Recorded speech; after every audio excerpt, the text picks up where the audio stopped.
Sakit Umum Daerah Madi, Papua Tengah hangus terbakar. Akibat kejadian ini, 2 polisi dan 3 petugas medis terluka akibat terkena serpihan kaca.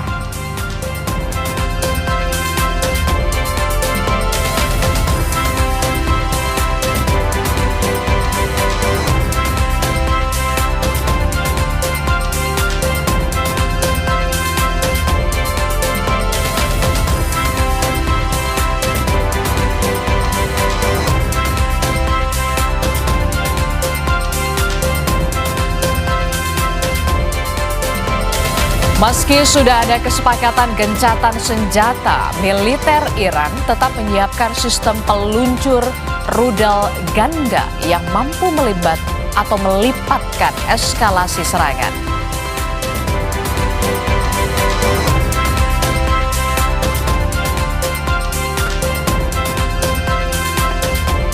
Setelah 5 pekan saling bombardir dengan kerusakan masif, Amerika Serikat dan Iran sepakat melakukan gencatan senjata selama 2 pekan.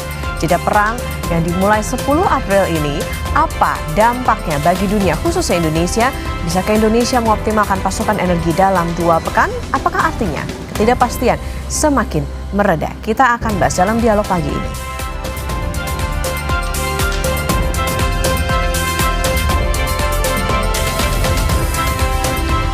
Pemerintah Jawa Tengah atau pemerintah Provinsi Jawa Tengah menetapkan kejadian luar biasa atau KLB sakit campak di sejumlah wilayah, yakni di Kudus, Klaten, Cilacap, Brebes, dan juga Pati. Gubernur Jawa Tengah Ahmad Lutfi pun mengimbau warganya untuk memberikan anak vaksin campak.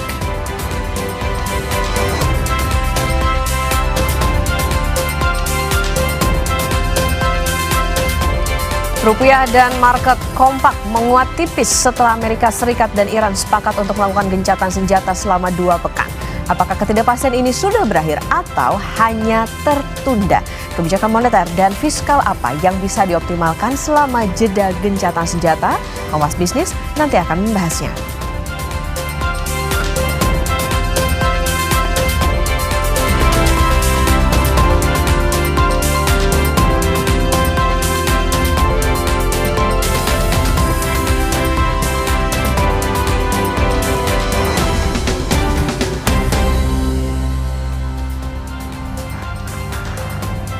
Halo, selamat pagi saudara. Sapa Indonesia Pagi kembali hadir mengisi ruang informasi Anda. Saudara, di hari ini hari Kamis 9 April 2026.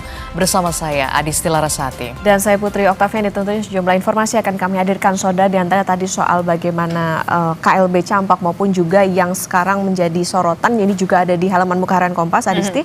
Ini adalah soal gencatan senjata antara Iran, Israel dan juga Amerika Serikat. Di sini judulnya adalah gencatan awali negosiasi untuk hentikan perang. Dalam jangka waktu sekitar 2 pekan ini, tentunya tadi juga sudah disebutkan di headline, ini juga bisa dimanfaatkan untuk Indonesia, bahwa memang salah satu poinnya adalah untuk pembukaan Selat Hormuz. Betul. Kalau kita tahu kan juga ada beberapa dampak, misalnya adalah soal minyak bumi dan lain sebagainya. Kita harapkan ini bisa maksimal dimanfaatkan oleh Indonesia. Nah, ini menjadi titik bisa dikatakan titik krusial 2 pekan ini selama gencatan senjata. Karena apa? Karena di masa gencatan senjata ini kita harapkan tentu saja ada resolusi perdamaian yang akan terjadi dan juga negosiasi yang akan terjadi yang rencananya saudara akan dilakukan di Islamabad, Pakistan pada esok hari. Dan tentu saja resolusi ini dan juga negosiasi ini kita harapkan bisa diterima oleh kedua belah pihak, baik itu Amerika Serikat ataupun juga Iran. Salah satunya adalah yang kemudian diinginkan oleh Iran adalah penangguhan terkait dengan serangan yang terus menyasar kepada Iran ini yang agar segera dihentikan. Termasuk juga kalau dari Amerika Serikat sendiri menginginkan syarat mutlak adalah pembukaan Selat Hormuz. Ini yang menjadi perbincangan dan harapan kita semua, harapan dunia untuk Selat Hormuz dibuka kembali. Termasuk juga bagaimana nasib 2 kapal tanker kita, kapal Pertamina yang sampai saat ini masih tertahan di Selat Hormuz dan masih melakukan negosiasi antara pemerintah Indonesia dan juga pemerintah Iran. Tentu kita harapkan peran pemerintah Indonesia bisa lebih besar dan juga lebih kuat untuk bisa menjadi mediator ataupun juga mediator lah paling tidak begitu ya untuk bisa melakukan kesepakatan antara Amerika Serikat dan juga Iran tentu saja. Nanti kita juga akan bahas soal ini saudara di Sapa Indonesia pagi hari ini, termasuk juga bagaimana di Kompas Bisnis market yang sudah mulai menghijau ketika Amerika Serikat dan juga Iran sepakat untuk melakukan gencatan senjata. Tapi sebelum sampai ke situ saudara, kita ke informasi pertama dulu dari peristiwa kebakaran. Ada sebuah rumah sakit umum daerah Madi Kabupaten Paniai, Papua Tengah terbakar pada Rabu siang. 2 polisi dan 3 petugas medis terluka akibat terkena serpihan kaca. Di Rasut Kabupaten Paniai. Saudara, api pertama terlihat dari ruang terpadu RSUD Paniai sekitar pukul 11.40 waktu Indonesia bagian timur dan langsung membesar lantaran bangunan yang semi permanen. Melihat besarnya kobaran api, petugas dan juga warga segera mengevakuasi pasien yang menjalani rawat inap. Saat proses pemadaman, 2 personil dari Polres Paniai terluka terkena serpihan kaca yang pecah akibat ledakan tabung oksigen yang tersambar api. Tidak ada korban, namun seluruh bangunan rumah sakit ludes terbakar.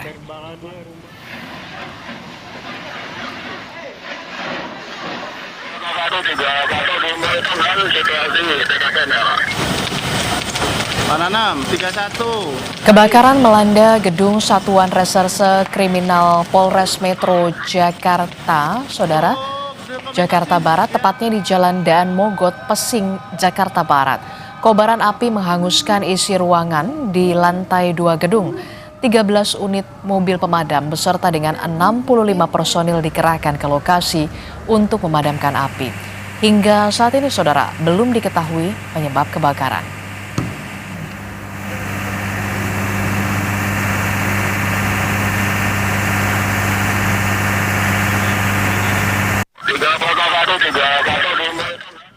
Sebuah sepeda motor terbakar di Jalan Akordion Kelapa Gading, Jakarta Utara. Diduga kebakaran disebabkan arus pendek listrik yang memicu percikan api di bagian mesin.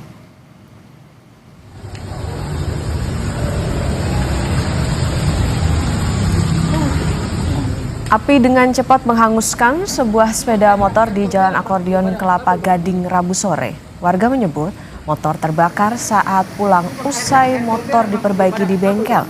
Saat perjalanan, tiba-tiba muncul percikan api di bagian mesin motor dan menyambar ke bagian motor lainnya. Pemilik motor berhasil menyelamatkan diri sebelum api membesar.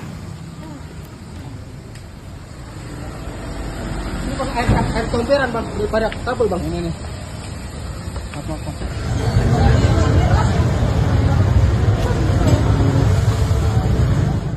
Kita beralih ke peristiwa lain, saudara. Unjuk rasa mahasiswa menuntut penutupan aktivitas tambang ilegal di depan kantor Polres Bulukumba, Sulawesi Selatan berujung ricuh.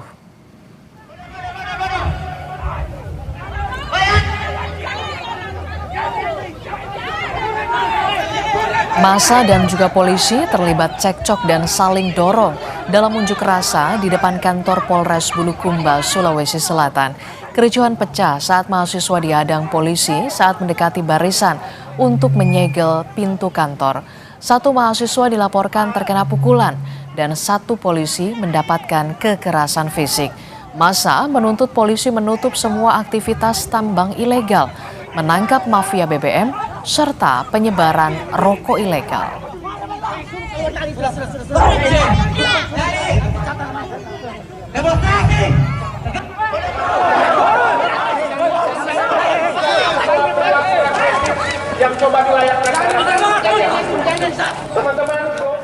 Demo mahasiswa di depan gedung DPRD Provinsi Sulawesi Tenggara juga berujung ricuh.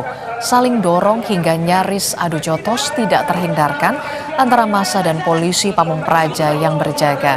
Aksi digelar untuk menuntut keadilan dalam kasus penyiraman air keras terhadap aktivis Kontras Andri Yunus. Massa meminta Presiden untuk mengeluarkan Perpres pembentukan Tim Gabungan Pencari Fakta atau TGPF untuk mengusut kasus ini.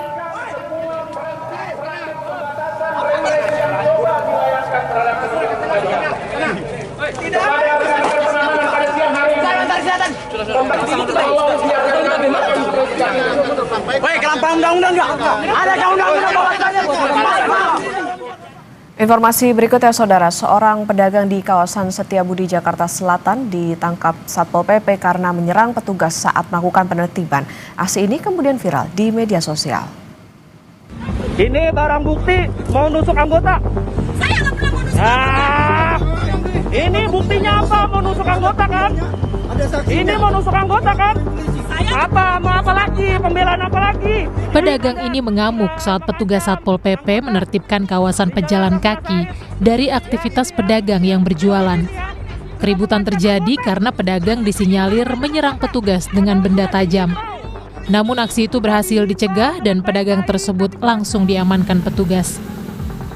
Camat Setiabudi Iswahyudi menjelaskan pelaku memang kerap melawan setiap kali petugas melakukan penertiban di kawasan HR Rasuna Said, Setiabudi, Jakarta Selatan. Menurut Iswahyudi, upaya persuasif sudah dilakukan petugas, namun pelaku tetap berdagang di pedestrian. Awalnya dia berdagang, kita peringatin oleh anggota kita di kecamatan. Nah pada saat kita peringatin, beliau agak sedikit melawan, kemudian ada yang mau beli. Gitu, ada yang mau beli kita usir, dia ngeluarin cocorokan es, ya mengancam kita. Tapi yang bersangkutan tetap berkali-kali melakukan pelanggaran. Bahwa sudah kita antisipasi dengan berjaga oleh Pol PP setiap harinya, tapi tetap juga dia melawan, bahkan bikin isu yang tidak-tidak. Usai videonya viral, ibu yang sehari-hari berdagang kopi keliling itu pun meminta maaf. Saya mohon maaf atas kegaduhan video yang kemarin bahwa tidak ada oknum Satpol PP yang minta jatah harian, bulanan, dan mingguan. Saya mohon maaf dalam keadaan sadar. Camat Setiabudi berharap para pedagang maupun warga bisa mematuhi aturan demi menjaga ketertiban dan kenyamanan ruang publik. Bongga Wangga, Kompas TV, Jakarta.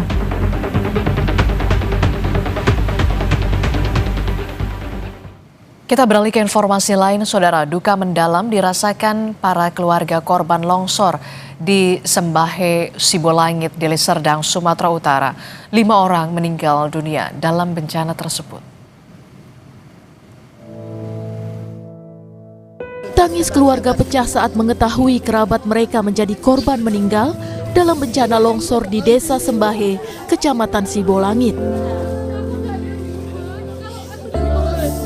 Sutrisna Ginting, salah seorang keluarga korban, menceritakan ia sedang pergi saat bencana terjadi. Usai menerima kabar dari keponakannya, Sutrisna bergegas pulang dan mendapati rumahnya rata dengan tanah. Sutrisna juga menerima kenyataan pahit adik dan sejumlah kerabatnya meninggal tertimbun longsor. Pada waktu itu kepala saya berada di Bandar Baru sama anaknya lagi ngaji di masjid. Pulang dari Bandar Baru 5 menit lebih kurang, itulah kejadian. Dia belum sampai ke rumah, masih di sini langsung longsor saya. Baru telepon jalan saya.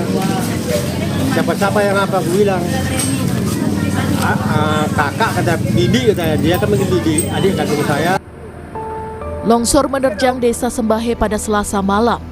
Ketika itu warga saling mengingatkan untuk segera menyelamatkan diri. Namun kejadian begitu cepat hingga menyebabkan 6 orang tertimbun longsor. Tim SAR menemukan 5 orang dalam kondisi meninggal dunia dan 1 orang selamat. Dedi Zulkifli Tarigan, Kompas TV, Deli Serdang, Sumatera Utara. Meski sudah ada kesepakatan gencatan senjata, militer Iran tetap menyiapkan sistem peluncur rudal ganda yang mampu melipatkan eskalasi serangan. Informasinya usai jeda.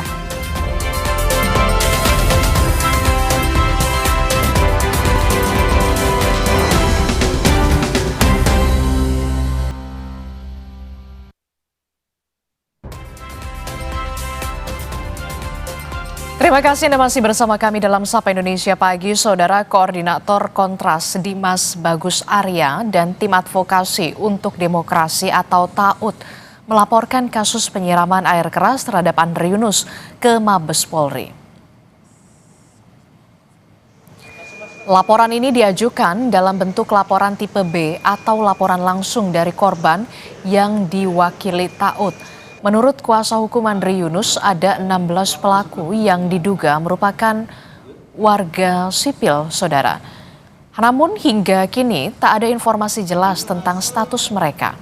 Taut juga melaporkan dugaan percobaan pembunuhan berencana, sekaligus menagih janji Presiden Prabowo yang menyatakan tindakan terhadap Andri adalah aksi terorisme.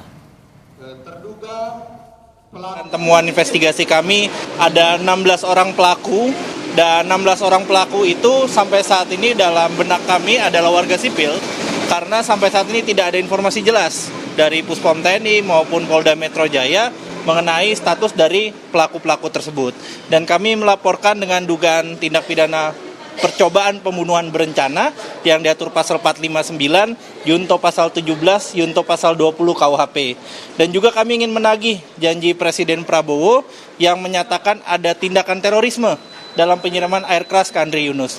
Dalam hal ini kami memandang Presiden tentunya sebagai kepala negara dan kepala pemerintahan sudah menangkap memang benar ada suatu ancaman yang meluas kepada warga sipil melalui penyiraman air keras kepada Andri Yunus. Kita beralih ke informasi lain, saudara. Meski sudah ada kesepakatan gencatan senjata, militer Iran tetap menyiapkan sistem peluncur rudal ganda yang mampu melipatkan eskalasi serangan.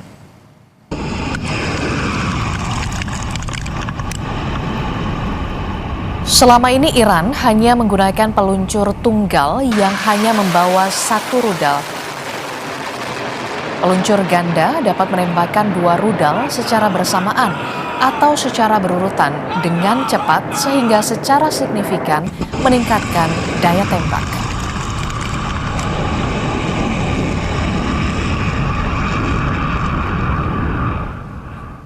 Sementara itu, saudara, Perdana Menteri Israel Benyamin Netanyahu menegaskan operasi militer terhadap Iran belum selesai meski gencatan senjata telah disepakati.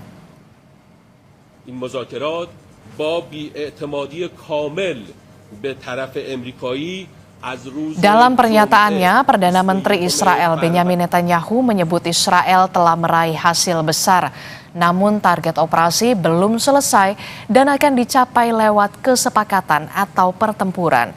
Gencatan senjata Iran, Amerika Serikat dan Israel masih dipenuhi perbedaan versi di tengah laporan serangan baru di kawasan. Sementara di Lebanon, serangan Israel di Beirut menewaskan sedikitnya 112 orang dan melukai ratusan lainnya. מדינת ישראל השיגה הישגים אדירים, הישגים שעד לא מזמן היו נראים דמיוניים לגמרי. יש לנו עוד יעדים להשלים, ואנחנו נשיג אותם, או בהסכמה, או בחידוש הלחימה. כי אנחנו ערוכים לחזור ללחימה בכל רגע שידרש. האצבע על ההדק. הלילה נכנסה לתוקפה הפסקת אש זמנית בת שבועיים בין ארצות הברית לבין איראן, בתיאום מלא עם ישראל. לא, הם לא הפתיעו אותנו ברגע האחרון. עכשיו אני מבקש להדגיש, זה איננו סיומה של המערכה. זו תחנה בדרך להשגת כל היעדים שלנו. Sementara itu, saudara, PBB merilis hasil awal penyelidikan atas gugurnya 3 pasukan penjaga perdamaian Indonesia di Lebanon Selatan. PBB memastikan 3 pasukan penjaga perdamaian Indonesia dari pasukan sementara PBB di Lebanon atau UNIFIL gugur dalam 2 insiden yang terpisah pada tanggal 29 dan 30 Maret 2026. Terkait dengan gugurnya anggota Angkatan Bersenjata Indonesia Kopda Anumerta Farizal Ramadan dan pada insiden 29 Maret. Mengenai insiden kedua pada 30 Maret, Mayor Infanteri Anumerta Zulmi Aditya Iskandar dan Serka Anumerta Nur Ikhwan gugur akibat bom rakitan yang dipicu kawat jebakan yang kemungkinan besar dipasang oleh Hizbullah. Regarding the first incident on March 29th, based on the available evidence, including analysis of the impact site and notably the fragments of the projectile discovered in UN position known as 7-1. The projectile was a 122-millimeter tank main armament round fired by an Israeli Defense Force Merkava tank from the east in the direction of Taiba. With reference of the incident on March 30th, based on the available evidence, including the analysis of the site of the explosion, the impacted vehicle, and a second improvised explosive device that was discovered in the same nearby on the same day. That explosion we can say was caused by victim advocated, which is a tripwire IED. The investigation has assessed that given the location of the incident and the nature of the explosion and the current context, the IED was most likely placed by Hezbollah. Pemerintah Indonesia terus melakukan diplomasi mendesak investigasi menyeluruh atas gugurnya anggota pasukan perdamaian UNIFIL. Kementerian Luar Negeri menegaskan pemerintah berkomunikasi intensif dengan pemerintah Lebanon dan juga Sekjen PBB mendorong investigasi dan perlindungan maksimal bagi personel UNIFIL. Pemerintah Indonesia menuntut akuntabilitas dan keadilan atas serangan pada pasukan perdamaian serta mendesak PBB mengambil langkah konkret guna mencegah eskalasi konflik.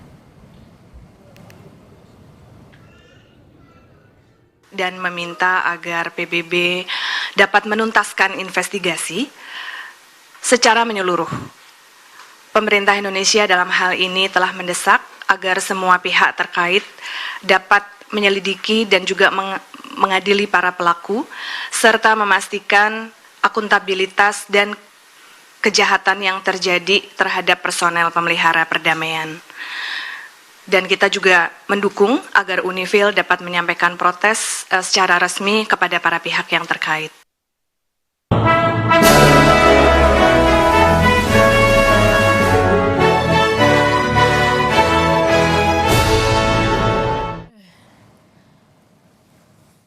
Saat publik menuntut untuk peradilan yang bersih dan berintegritas di Mahkamah Agung ini ada badan pengawas yang bekerja begitu dalam senyap. Dan bagaimana dengan peradilan dan juga bagaimana dengan badan pengawas ini bekerja akan kita tanyakan kepada PLT Badan Pengawas Mahkamah Agung bersama dengan Pak Suradi. Mungkin Bapak bisa dijelaskan bagaimana dengan Mahkamah Agung ini memastikan setiap laporan masyarakat ini bisa ditindaklanjuti, tidak hanya terhenti di meja administrasi saja, Pak. Baik ya, terima kasih.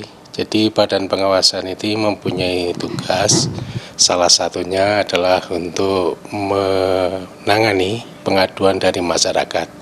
Dan pengaduan itu bisa disampaikan melalui aplikasi kita Siwas atau juga melalui channel-kanal yang lain. Bisa melalui surat, juga bisa melalui langsung datang, melalui telepon juga bisa. Dan itu nanti kita pastikan bahwa setiap pengaduan yang masuk tentu akan kita tindak lanjuti. Nah, tindak lanjutnya bagaimana? Ini kan memang ada mekanisme-mekanisme yang harus ditempuh. Dan kalau pihak-pihak itu, para pihak yang merasa ada pelanggaran ataupun menemukan ada pelanggaran, misalnya pelanggaran kode etik dan pedoman perilaku, aparatur Mahkamah Agung dan peradilan di bawahnya, atau juga barangkali ada pelanggaran hukum acara ataupun pelanggaran administrasi yang lain, atau juga pelanggaran dalam pengadaan pengadaan barang dan jasa, bisa melaporkan ke badan pengawasan dan badan pengawasan akan menindaklanjuti itu. Namun ya tidak semua laporan itu mesti ditindaklanjuti dengan adanya penjatuhan sanksi.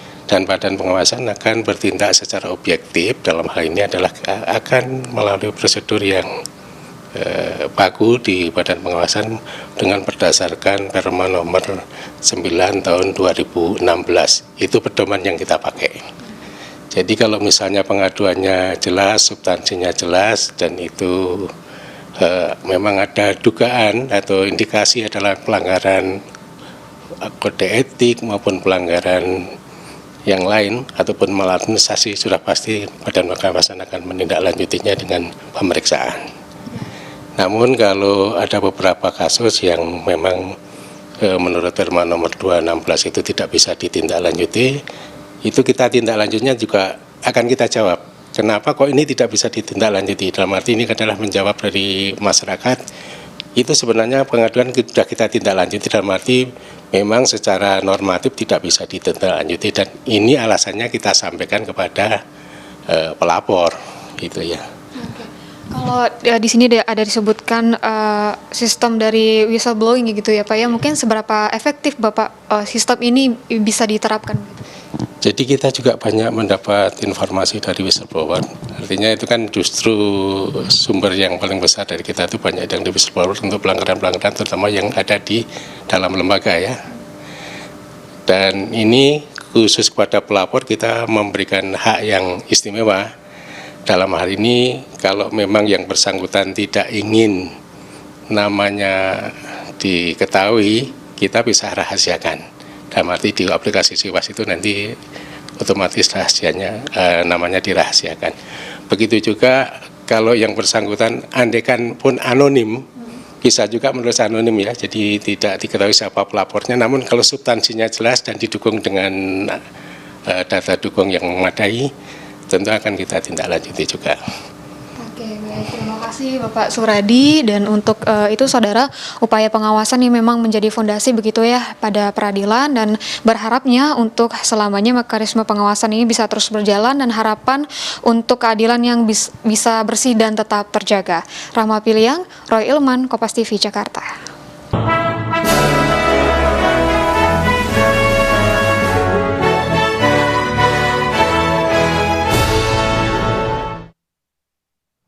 Saudara, setelah 5 pekan saling bombardir dengan kerusakan masif, Amerika Serikat dan Iran sepakat melakukan gencatan senjata selama 2 pekan. Jeda perang yang dimulai 10 April ini, apa dampaknya bagi dunia, khususnya untuk Indonesia? Bisakah Indonesia mengoptimalkan pasokan energi dalam 2 pekan? Apakah artinya ketidakpastian semakin mereda? Kami akan bahas usai jeda.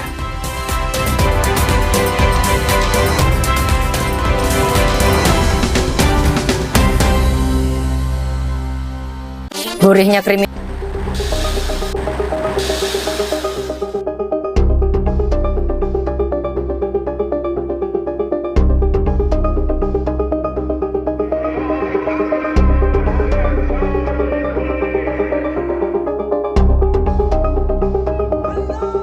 Warga Iran di kota Teheran bersorak. Mereka mengibarkan bendera Iran dan membawa poster bergambar pemimpin tertinggi Iran, Mojtaba Khamenei, setelah Iran dan Amerika Serikat menyepakati gencatan senjata selama 2 pekan. Setelah 5 pekan saling membombardir dengan kerusakan masif, Amerika Serikat dan Iran sepakat melakukan gencatan senjata. Gencatan senjata yang diusulkan Pakistan disepakati Presiden AS Donald Trump hanya beberapa jam sebelum tenggat waktu ancaman Trump ingin meratakan Iran. Lewat akun Truth Social miliknya, Trump setuju menangguhkan pengeboman dan serangan ke Iran selama 2 pekan dengan syarat Iran segera membuka Selat Hormuz. Sementara Iran juga dikabarkan menerima tawaran Pakistan untuk gencatan senjata. Iran akan membuka lalu lintas maritim melalui Selat Hormuz selama 2 pekan. Jeda ini akan digunakan untuk pembicaraan dengan Amerika Serikat dalam mengakhiri perang. Dalam akun X, Menteri Luar Negeri Iran, Abbas Araghchi, menuliskan jika serangan terhadap Iran dihentikan, maka Angkatan Bersenjata Iran juga akan menghentikan operasi pertahanannya. Selama 2 pekan, jalur pelayaran aman melintasi Selat Hormuz akan dibuka melalui koordinasi dengan Angkatan Bersenjata Iran. Pemerintah Indonesia melihat kesepakatan gencatan senjata merupakan hal positif dalam upaya penyelesaian konflik kedua belah pihak. Semua pihak yang terlibat diharapkan menahan diri dan menepati kesepakatan. Pemerintah Indonesia menyambut baik kesepakatan gencatan senjata yang telah diumumkan selama 2 minggu antara Amerika Serikat dan Iran. Dan perkembangan ini tentunya mencerminkan adanya upaya dari para pihak-pihak yang terkait untuk tetap membuka ruang diplomasi. Dan kita kembali menegaskan pentingnya untuk semua pihak terkait menahan diri secara maksimal, menghormati kedaulatan dan integritas teritorial, serta selalu mengutamakan dialog. Jumat depan mata dunia akan tertuju pada Islamabad dengan Perdana Menteri Pakistan Shehbaz Sharif sebagai mediator antara Amerika Serikat dan Iran. Negosiasi ini diharapkan mengakhiri perselisihan demi mencapai perdamaian yang permanen. Di sisi lain, Perdana Menteri Israel Benjamin Netanyahu menegaskan operasi militer terhadap Iran belum selesai meski gencatan senjata telah disepakati. Netanyahu bilang Israel telah meraih hasil besar, namun target operasi belum selesai dan akan dicapai lewat kesepakatan atau pertempuran. מדינת ישראל השיגה הישגים אדירים, הישגים שעד לא מזמן היו נראים דמיוניים לגמרי. יש לנו עוד יעדים להשלים, ואנחנו נשיג אותם, או בהסכמה, או בחידוש הלחימה. כי אנחנו ערוכים לחזור ללחימה בכל רגע שידרש. האצבע על ההדק. הלילה נכנסה לתוקפה הפסקת אש זמנית בת שבועיים בין ארצות הברית לבין איראן, בתיאום מלא עם ישראל. לא, הם לא הפתיעו אותנו ברגע האחרון. עכשיו אני מבקש להדגיש, זה איננו סיומה של המערכה. זו תחנה בדרך להשגת כל היעדים שלנו. Gencatan senjata Iran, AS, dan Israel masih dipenuhi perbedaan versi di tengah laporan serangan baru di kawasan. Sementara di Lebanon, serangan Israel di Beirut menewaskan sedikitnya 112 orang dan melukai ratusan lainnya.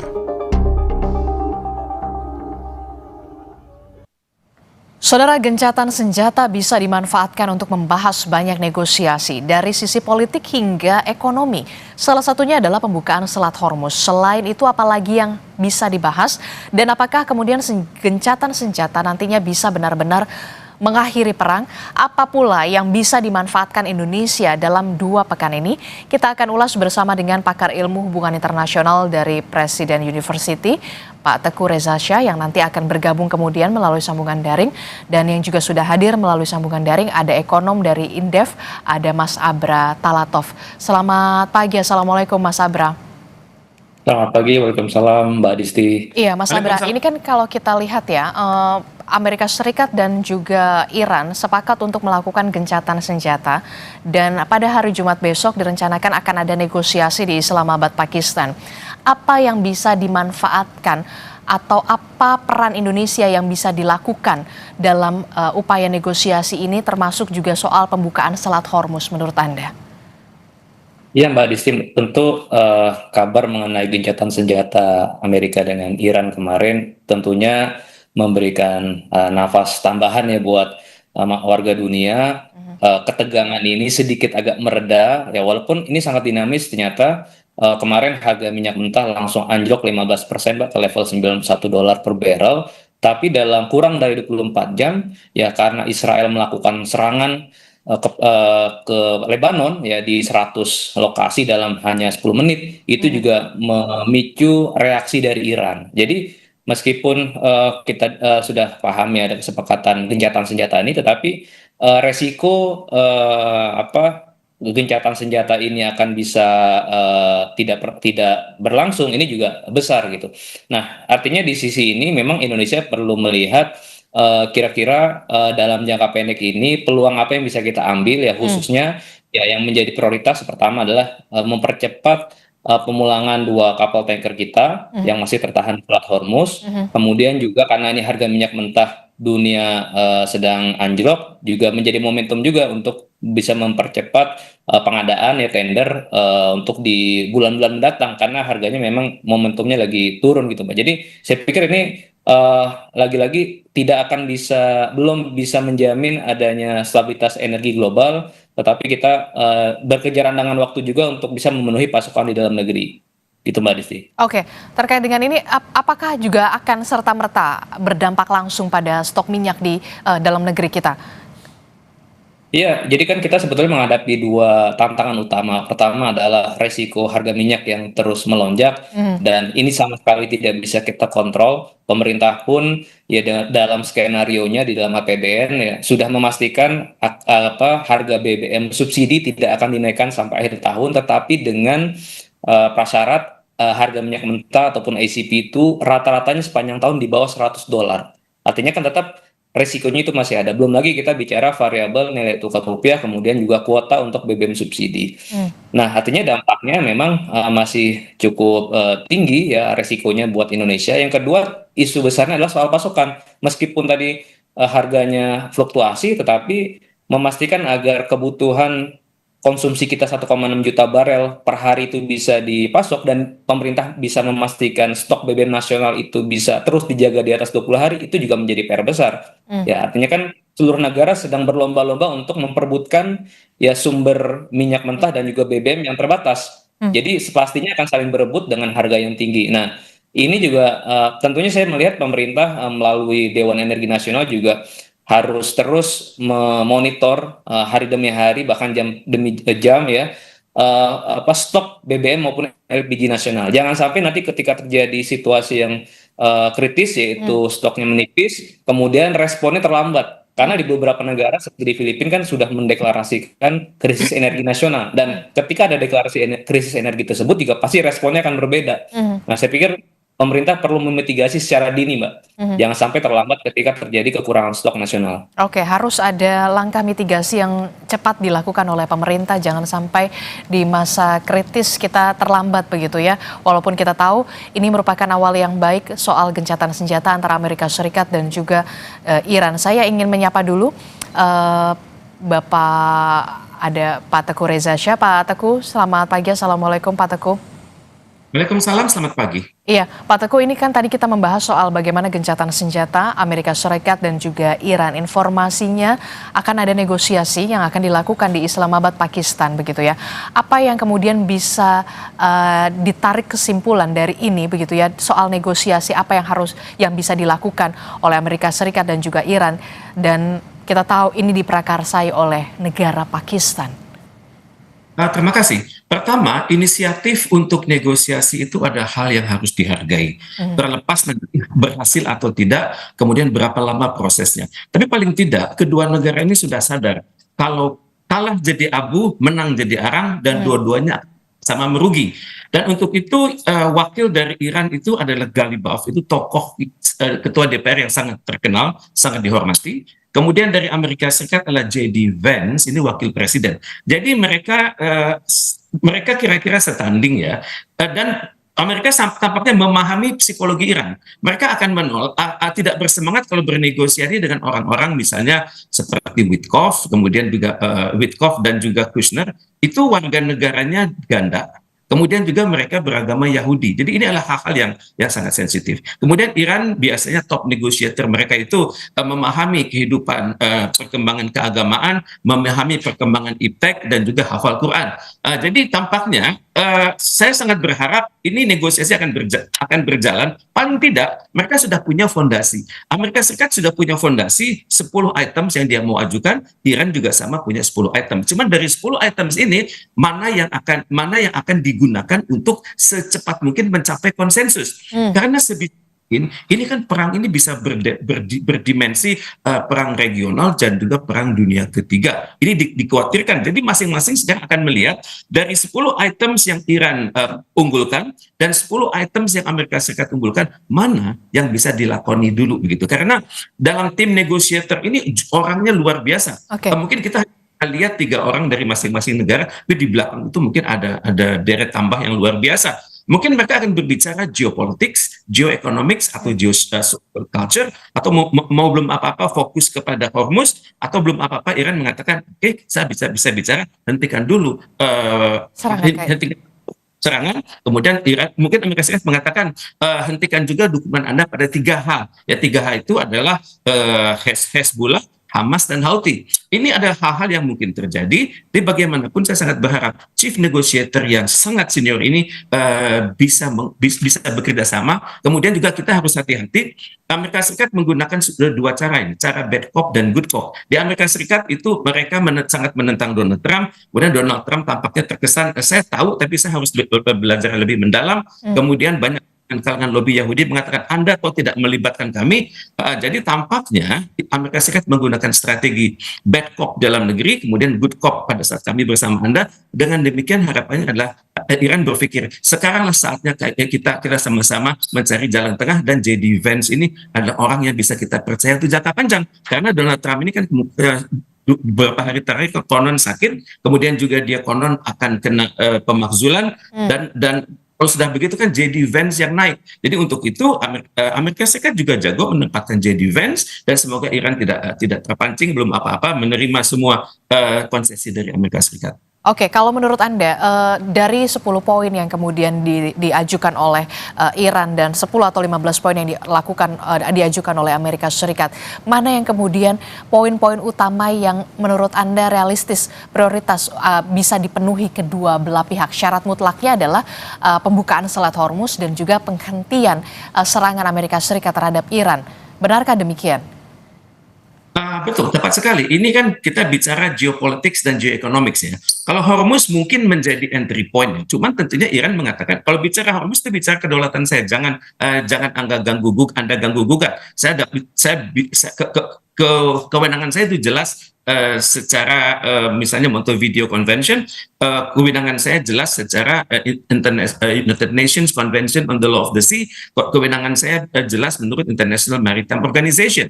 Kalaupun Iran nanti ingin melunak, oke lah, pengendalian di dalam Hormuz itu sepenuhnya wilayah Iran, kemudian bersama dengan Oman, tapi pada saat yang sama barangkali Iran akan mengatakan asuransi dari kami, kemudian nanti bayarannya itu menggunakan yuan mungkin. Ini yang akan membuat Amerika Serikat panik, karena kalau sudah terjadi suatu tradisi baru di mana pembayaran yang selama ini biasa petrodolar menjadi petroyuan, itu dampaknya akan dahsyat sekali. Dan mungkin saja menggunakan kata-kata kunci itu, tapi nanti jalan tengahnya adalah berdirinya perusahaan-perusahaan asuransi Iran. Itu yang pertama. Dan yang kedua, nanti ada jaminan dari kapal-kapal tersebut untuk keluar dari wilayah Hormuz untuk misalnya sampai kepada Samudra Hindia. Kan ada laut-lautan tertentu dan ada negara-negara tertentu yang merasa pesisirnya itu wilayah kerja kami. Itu juga mungkin akan dipertimbangkan. Tapi kalau sudah menyangkut kewilayahan, menyangkut Hormuz, Iran posisinya adalah primus inter pares, saya sedikit lebih tinggi daripada Anda semua. Oke, kita bisa bikin keputusan yang baik bagi umat manusia. Kata kunci terakhir ada dari saya. Oke, kalau menurut Anda dalam negosiasi yang akan dilakukan yang kemudian diprakarsai oleh Pakistan begitu, perlukah kemudian di sini ada negara penjamin dalam tanda kutip? Karena kalau kita melihat karakter Presiden Amerika Serikat Donald Trump, tidak ada jaminan begitu ya. Donald Trump akan tetap mematuhi apa yang dia katakan selama 2 pekan gencatan senjata. Itulah yang kemudian saat ini dikhawatirkan dan diwaspadai oleh Iran. Hal ini terbukti. Iran walaupun memang 2 pekan gencatan senjata, tapi kemudian Iran sendiri masih menyiapkan rudal ganda. Bagaimana Anda melihat ini? Cara berpikir Iran adalah kami tidak percaya pada Amerika Serikat. Pada saat kami berunding 3 kali, dia itu ingkar janji. Pertama pada tahun 2018, pada saat kami sedang bergerak menyelesaikan semua berkas-berkas Joint Comprehensive Plan of Action, di mana Iran sudah konsisten mengatakan, oke, kami akan turunkan kadar uranium kami, sehingga tidak berpotensi digunakan sebagai dalam hulu ledak. Dan Iran juga sudah mengatakan Ayatollah kami itu mengharamkan kami menggunakan nuklir itu untuk tujuan perang. Oke. Kemudian pada saat perjanjian yang kedua itu bulan Juni tahun lalu, itu yang ada perang 12 hari itu kan, itu juga Iran sama berada pada posisi yang melunak, dan PBB bahkan wakil-wakil dari pihak ketiga mengatakan kans untuk berhasil itu besar sekali, tapi barangkali Israel berpikir ini potensi apapun yang ada pada Iran itu berpotensi menghalangi atau meniadakan ide-ide untuk Israel Raya. Karena Israel Raya itu kan artinya perluasan wilayah Israel kiri kanan depan belakang, di ujung-ujungnya sampai perbatasan Arab Saudi dan Iran. Kalau terjadi kekhawatiran bahwa dalam perundingan ini Israel itu lebih galak daripada Amerika Serikat, dan juga dalam posisi Amerika Serikat itu agak unik.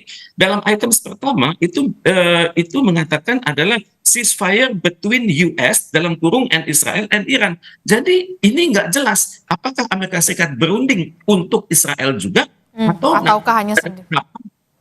Betul. Ada tahapan kalau misalnya deadlock, Israel diajak konsultasi oleh Amerika Serikat secara terpisah. Iran akan ngambek. Jadi kans dialog, kans pertemuan di Islamabad ini untuk berhasilnya kecil, tapi untuk gagalnya lebih besar kansnya. Oke, jadi kalau menurut Anda peluangnya lebih banyak gagal atau lebih banyak berhasilnya, dan perlukah ada negara penjamin untuk bisa Amerika Serikat mematuhi apa saja yang menjadi kesepakatan antara kedua belah pihak, dan siapa saja negara penjamin yang menurut Anda bisa berperan di sini? Dalam saat ini semua pihak kan saling menduga-duga kan. Di belakang Oman itu siapa, di belakang Perancis itu siapa, di belakang Pakistan itu siapa. Tentunya Amerika Serikat berpikir apakah Cina di situ. Kemudian juga sesama negara Uni Eropa juga berpikir kalau misalnya inisiatif nanti datang dari Perancis. Saya melihat peluang dari Indonesia di sini begitu. Kita sudah belajar dari banyak kegagalan tahun 2018, tahun 2005, 2025 dan 2026 itu sudah banyak konstruksi kegagalan dan sekaranglah saatnya Indonesia masuk. Kita bisa mengambil manfaat dari banyak kegagalan pihak dan masuk. Cuman kan nggak mungkin Indonesia mengatakan kami masuk sendirian, tidak. Indonesia masuk dengan kekuatan gerakan non-blok, kekuatan kerjasama selatan-selatan, dengan kekuatan organisasi konferensi Islam, dengan kekuatan Liga Arab, dengan kekuatan mandat-mandat yang kita peroleh dari Dasar-Sila Bandung. Inilah kesempatan Indonesia untuk masuk, dan untuk itu mohon Indonesia segera menggalang solidaritas, dan kita banyak punya kawan-kawan di Majelis Umum namanya itu like-minded countries, dan kita juga menggalang solidaritas dengan negara-negara anggota tidak tetap Dewan Keamanan PBB yang jumlahnya 10, misalnya Denmark. Kita mencoba menggalang sedemikian rupa sehingga ide Indonesia itu bisa terpakai gitu. Tapi tentunya kita tidak akan pakai ini ide Indonesia, tidak, ini adalah ide negara-negara yang cinta damai, negara-negara yang mengambil hikmah dari konferensi Bandung. Oke, jadi ada yang bisa dilakukan atau ini menjadi momentum yang tepat untuk Indonesia juga bisa berperan aktif untuk bisa melakukan perdamaian antara kedua belah pihak antara Amerika Serikat dan juga Iran. Ini yang harus bisa dimanfaatkan oleh Indonesia, termasuk juga soal negosiasi pembukaan Selat Hormuz bagi 2 kapal tanker milik Pertamina yang sampai saat ini masih tertahan, dan ini tentu saja menjadi punya dampak juga paling tidak di Indonesia soal stok BBM di kita. Bagaimana Anda melihat ini? Singkat saja, Pak Teguh. Kita harus lebih tegas kepada Iran bahwa Indonesia ini bukanlah seperti yang Anda duga. Kami masuk BOP itu dengan catatan kami sama dengan Anda sayang sama Palestina. Kalau kita sayang sama Palestina, selama ini kita bergerak di PBB, ujung-ujungnya mentok di veto di Dewan Keamanan PBB. Saya sengaja masuk ke Board of Peace dengan niat memperjuangkan Palestina dengan cara-cara yang bukan diplomatis tapi cara tegas. Ini semoga bisa dikomunikasikan kepada Iran dengan sangat jelas, dan semoga dengan demikian Iran luluh bahwa Indonesia ini benar-benar bebas aktif, Indonesia benar-benar kreatif mengupayakan perdamaian untuk Palestina dan juga untuk perdamaian di dunia. Oke, saya mau ke Mas Abrar. Mas Abrar, ini kan kalau kita lihat ya, Selat Hormuz informasinya sudah mulai dibuka kembali begitu ya selama gencatan senjata ini. Lalu bagaimana pemerintah dan juga Pertamina seharusnya melakukan front loading untuk kemudian percepatan impor minyak mentah dan juga BBM dalam waktu 14 hari ini, 2 pekan ini, memanfaatkan gencatan senjata sebelum kemudian kita tahu ada kemungkinan tensi ini kembali meningkat, kalau menurut Anda, Mas Abrar? Iya Pak, memang gencatan senjata ini tentu dampaknya hanya jangka pendek. Oleh karena itu pemerintah harus berkejaran dengan waktu, ya, memanfaatkan momentum ini untuk melakukan negosiasi baik secara langsung kepada pemerintah Iran maupun melalui negara sahabat Iran yang lain, misalnya Rusia ataupun Tiongkok, untuk bisa melakukan negosiasi tadi. Dan kedua, juga tentunya perlu dipertimbangkan kira-kira alat tukar ataupun bargaining apa yang bisa digunakan. Nah, salah satunya yang bisa dijajaki ataupun dipertimbangkan adalah apakah dimungkinkan kita untuk melakukan pembelian ya minyak mentah ataupun BBM dari Iran. Ya walaupun mungkin secara volume tidak besar, tetapi paling tidak menunjukkan itikat baik bahwa kita ke depan ingin menjalin hubungan ekonomi yang lebih strategis. Artinya kan tadi kembali ke dalam sikap politik kita yang bebas aktif, yaitu bisa menjadi sinyalemen juga bahwa kita berada di posisi yang netral. Dan ini juga sebetulnya dilakukan oleh negara-negara lain seperti India dan Jepang pun, ya mereka secara realistis ya melakukan kerjasama. Bahkan India 7 tahun terakhir tidak pernah impor minyak dari Iran, akhirnya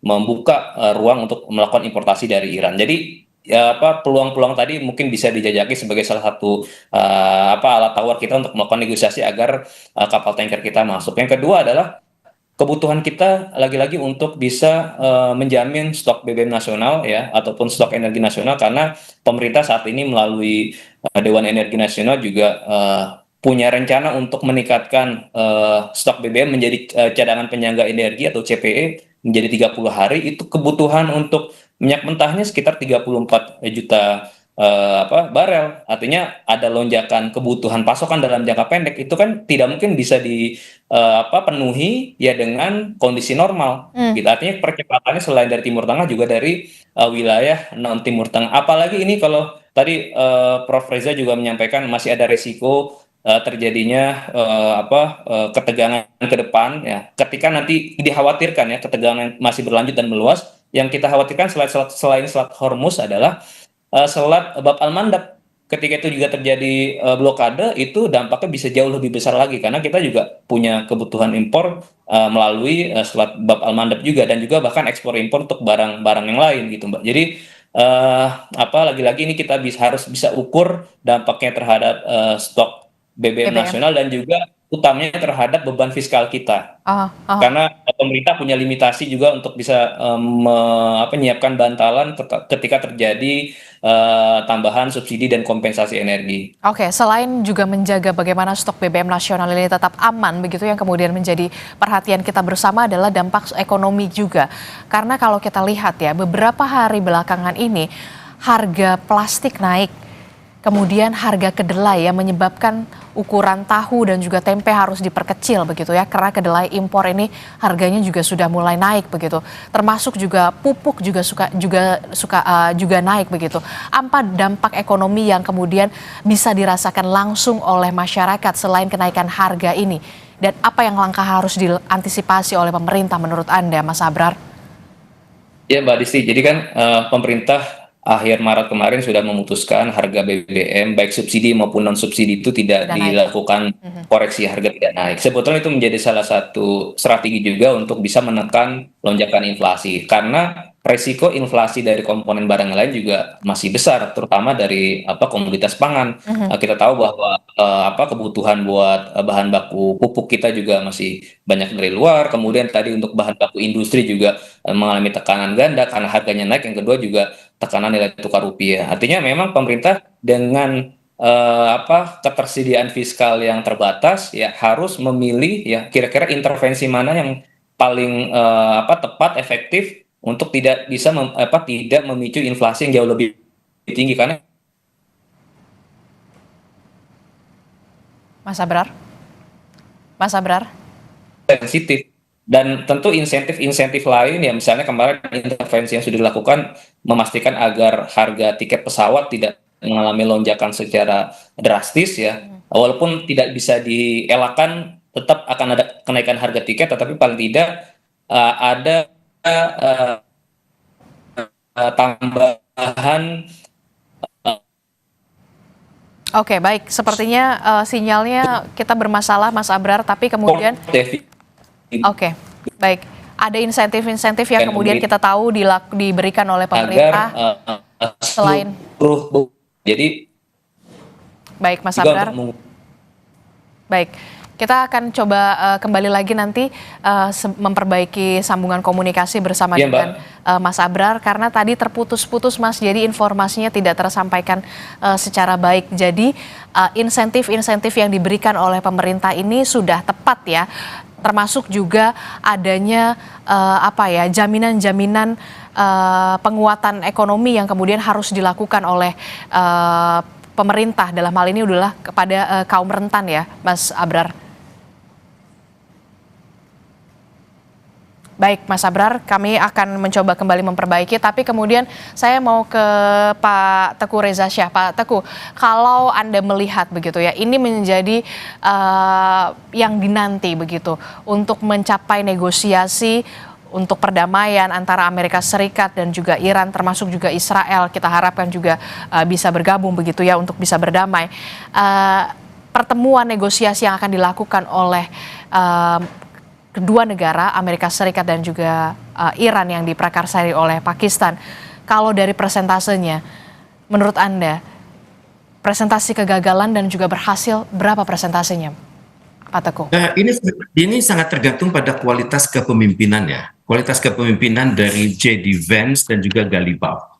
Kalau mereka bisa menenangkan tim mereka, kemudian juga bisa menenangkan dalam negeri masing-masing. Intinya adalah ini adalah golden time. Golden time itu kalau tidak dipakai sekarang entah kapan lagi, dan juga kemungkinan besar kalau misalnya mendadak nanti reputasi Donald Trump itu menurun, kan JD Vance yang menaik. Jadi bagi Iran kita pegang betul JD Vance ini. Jadi kalau kecenderungannya begitu bisa mungkin bisa di atas 50%, 50% sampai 60%. Tapi kalau suasana di Amerika Serikat keras, Israel merasa tidak terwakili, lobby-lobby Yahudi merasa disepelekan, mungkin bisa turun dari 15%, turun sampai 10%. Karena kalau saya ambil ini sangat sulit menentukan persentase ya, karena kita berhadapan dengan tiga papan catur sekaligus, geopolitical strategi, kemudian geoekonomik dan geososial budaya. Karena dalam perundingan ini itu masyarakat dalam negeri itu harus ditenangkan. Mereka harus percaya bahwa tim negosiator mereka itu benar-benar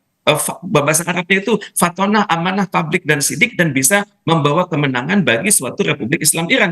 Jadi tentunya pada tahap satu ini mereka akan, saya pikir mereka akan bergerak mengamankan dulu bottom line. Bottom line-nya adalah isu-isu mana yang bisa dijadikan pegangan bersama begitu. Dan untuk itu kan tentunya Hormuz bisa dijadikan pegangan. Kemudian juga hak Iran untuk memperkaya uranium bisa dijadikan pegangan sepanjang Iran bisa membuktikan dia akan konsisten sebatas perdamaian, dan untuk itu akan dibatasi oleh semua aturan dari Non-Nuclear Proliferation Treaty dan juga semua aturan dalam International Atomic Energy Agency. Kalau dua ini bisa dilakukan secara sungguh-sungguh, ya kan bisa berhasil di atas 20%. Kemudian juga Iran barangkali bertanya, Anda ini sejak tahun 79 itu mempersulit hidup saya, itu ada biayanya. Anda sejak tahun 79 itu menahan banyak aset-aset saya, misalnya banyak aset-aset persenjataan yang sudah saya bayar cash pada masa Syahansyah Muhammad Reza Pahlavi Arya Mersius, itu Anda tidak kirim barangnya, bahkan Anda jual ke negara lain, itu ada harganya, itu ada dendanya. Jadi ini adalah hak yang barangkali bisa menjadi awalan untuk sebuah negosiasi untuk tahap kedua nantinya. Oke. Terakhir saya akan ke Mas Abra. Mas Abra, sambungan komunikasi kita sudah mulai berjalan baik, Mas Abra? Baik, Mbak Risti. Iya, Mas Abra. Tadi kan Anda sempat menjelaskan ya, langkah-langkah yang bisa dilakukan salah satunya adalah insentif yang kemudian diberikan oleh pemerintah, mulai dari insentif harga pesawat, begitu ya, harga tarif pesawat begitu, kemudian juga ada kenaikan BBM yang dipastikan tidak akan naik paling tidak sampai akhir tahun, tapi kemudian jaminan pengaman ekonomi bagi kaum rentan, apakah ini juga harus diperhatikan bagi pemerintah khususnya kepada kaum rentan? Seperti yang kita tahu, harga-harga sekarang sudah mulai naik. Iya betul Mbak, pastinya program pelindungan sosial itu menjadi kebijakan yang mutlak dibutuhkan masyarakat tadi untuk bisa mempertahankan daya beli masyarakat, dan dengan kebijakan harga BBM yang tidak naik sebetulnya kan secara umum melindungi seluruh masyarakat ya.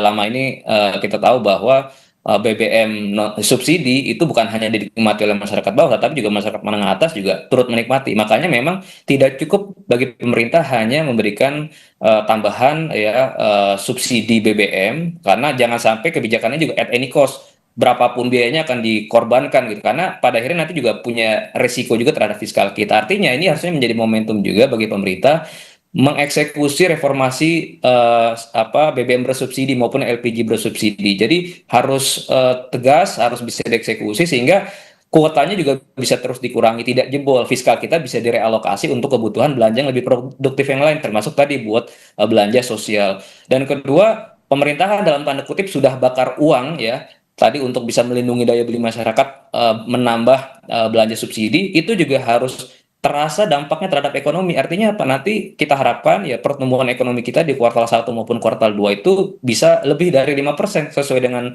target di tahun ini, dan implikasinya juga nanti ketika pertumbuhan ekonomi tinggi adalah penerimaan perpajakan kita juga akan mendekati target realisasinya itu. Jadi jangan sampai pemerintah sudah menghabiskan banyak uang tapi target pertumbuhan ekonomi tidak tercapai, kemudian inflasinya juga masih tinggi, bahkan nanti dikhawatirkan bisa memicu tingkat kemiskinan yang naik. Jadi kebijakan ini dampaknya juga harus bisa terukur. Maka itu saya pikir Pak Presiden juga jangan sampai hanya mendengarkan laporan-laporan yang baik dari para pembantunya. Para pembantunya juga harus betul-betul bisa menginformasikan segala resiko, kebutuhan biaya, dan kemungkinan target itu tidak tercapai, gitu Mbak. Oke, kalau menurut Anda 3 poin kritis yang memang harus segera dilakukan oleh pemerintah saat ini?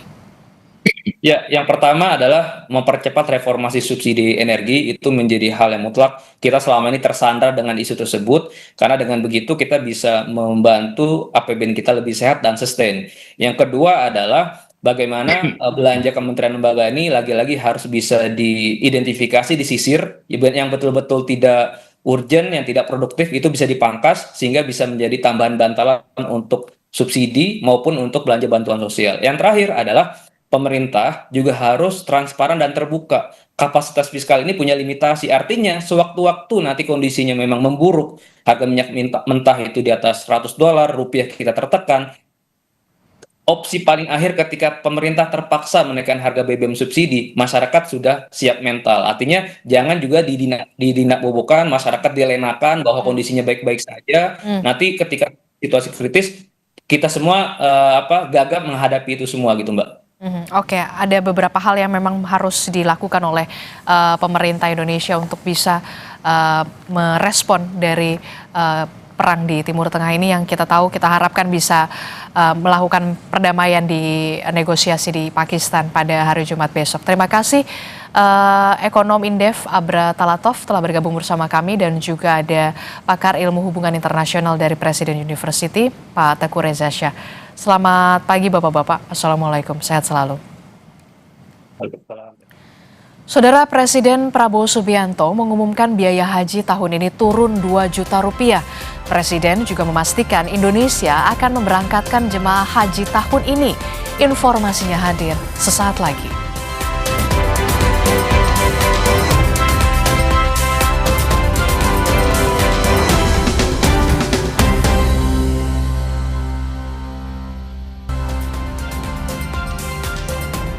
Sapa Indonesia Pagi kembali menemani Anda, Saudara. Presiden Prabowo Subianto mengumumkan biaya haji tahun ini turun 2 juta rupiah. Presiden juga memastikan Indonesia akan memberangkatkan jemaah haji tahun ini. Dalam rapat kerja di Istana Kepresidenan Jakarta, Presiden Prabowo memastikan Indonesia tetap akan memberangkatkan jemaah haji di tengah konflik Timur Tengah. Presiden juga menegaskan biaya haji tahun ini turun 2 juta rupiah meski harga aftur dunia naik.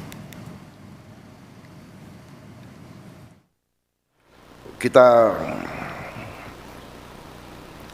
pastikan bahwa biaya haji tahun 2026 kita turunkan harganya sekitar 2 juta rupiah. Walaupun harga aftur naik, tapi kita berani menurunkan biaya haji untuk tahun ini. Demikian komitmen pemerintah ini untuk melindungi rakyat paling bawah. Kita ke sorotan lainnya, Saudara. Wakil Presiden ke-10 dan 12 RI, Yusuf Kala, melaporkan langsung Rismon Sianipar ke Bareskrim Polri atas tuduhan dirinya mendanai penelusuran terkait ijazah Presiden ke-7 RI, Joko Widodo. Yusuf Kala membantah tuduhan itu dan menegaskan pernyataan itu merugikan dirinya. JK merasa Jokowi yang merupakan sahabatnya ketika menjadi pasangan presiden dan wakil presiden periode 2014-2019 sangat ia hormati. Sehingga tudingan membayar Roy CS 5 miliar adalah tuduhan yang merendahkan martabatnya. Sudah sepakat Pak, selesai dulu. Sudah selesai Pak, melihat LP-nya selesai ditunda. Penghinaan karena sangat tidak etis bagi saya. Pak Jokowi itu bekas presiden dan saya wakilnya. Masa saya bayar orang 5 miliar untuk menyelidiki beliau? Itu tidak pantas dan tidak mungkin saya lakukan. Yang itu penghinaan dan merugikan saya, martabat saya, bahwa saya membiayai orang untuk memeriksa atau mengkhianati atau memeriksa Pak Jokowi. Rismon Sianipar memberikan respon terkait laporan polisi yang dilayangkan oleh Yusuf Kalla ke Barreskrim Polri. Penasihat hukum Rismon, Jahmada Girsang, menyatakan pihaknya belum mengambil sikap dan memantau proses hukum yang berjalan. Menurutnya, laporan tersebut masih harus melewati tahap verifikasi di sentra pelayanan kepolisian terpadu untuk menganalisis keabsahan bukti-bukti awal yang diajukan oleh pelapor.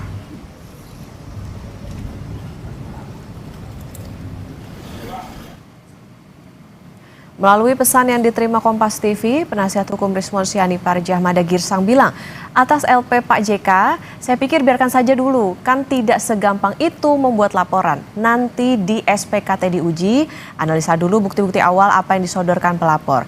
Saya hanya menonton saja dulu, karena sejauh ini klienku Rismon tidak pernah menyebut seperti yang di video-video beredar itu.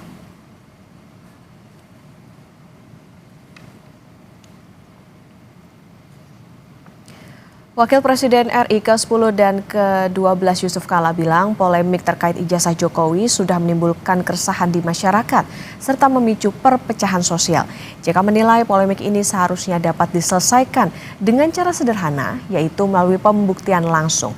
JK yakin Jokowi nantinya akan menunjukkan ijazah aslinya. Sederhana persoalannya, karena saya yakin Pak Jokowi yakin bahwa punya ijazah asli. Ya, sebenarnya untuk kita stop lah nih perkara dengan cara tinggal Pak Jokowi memperlihatkan ijazahnya kan yang asli. Saya yakin itu. Saya yakin Pak Jokowi mengerti bagaimana kerugian sosial kita, masalahnya ini 2 tahun 3 tahun ini. Tinggal dikasih lihat selesai. Saya yakin itu Pak Jokowi akan begitu. Karena daripada kita berseteru, ada kelompok berseteru bertahun-tahun. Pemerintah Jawa Tengah menetapkan kejadian luar biasa atau KLB sakit campak di sejumlah wilayah, yakni Kudus, Klaten, Cilacap, Brebes, dan Pati. Gubernur Jawa Tengah Ahmad Lutfi pun mengimbau warganya untuk memberikan anak vaksin campak. Informasinya usai jeda.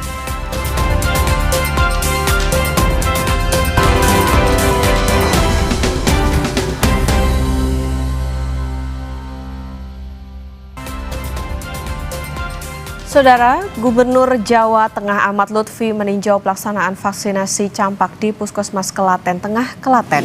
Dinas Kesehatan Provinsi Jawa Tengah mencatat ada 5 kabupaten suspek campak.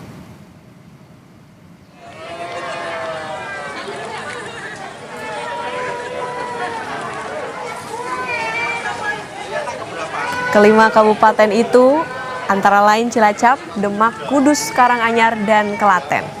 Kabupaten Kudus menjadi daerah dengan temuan tertinggi mencapai 501 kasus, disusul Brebes 202 kasus, Cilacap 119 kasus, Pati 72 kasus. Dinas Kesehatan Kabupaten Klaten mencatat ada 6 kasus campak yang tersebar di beberapa kecamatan. Untuk vaksinasi campak di wilayah Klaten sendiri sudah mencapai 90%.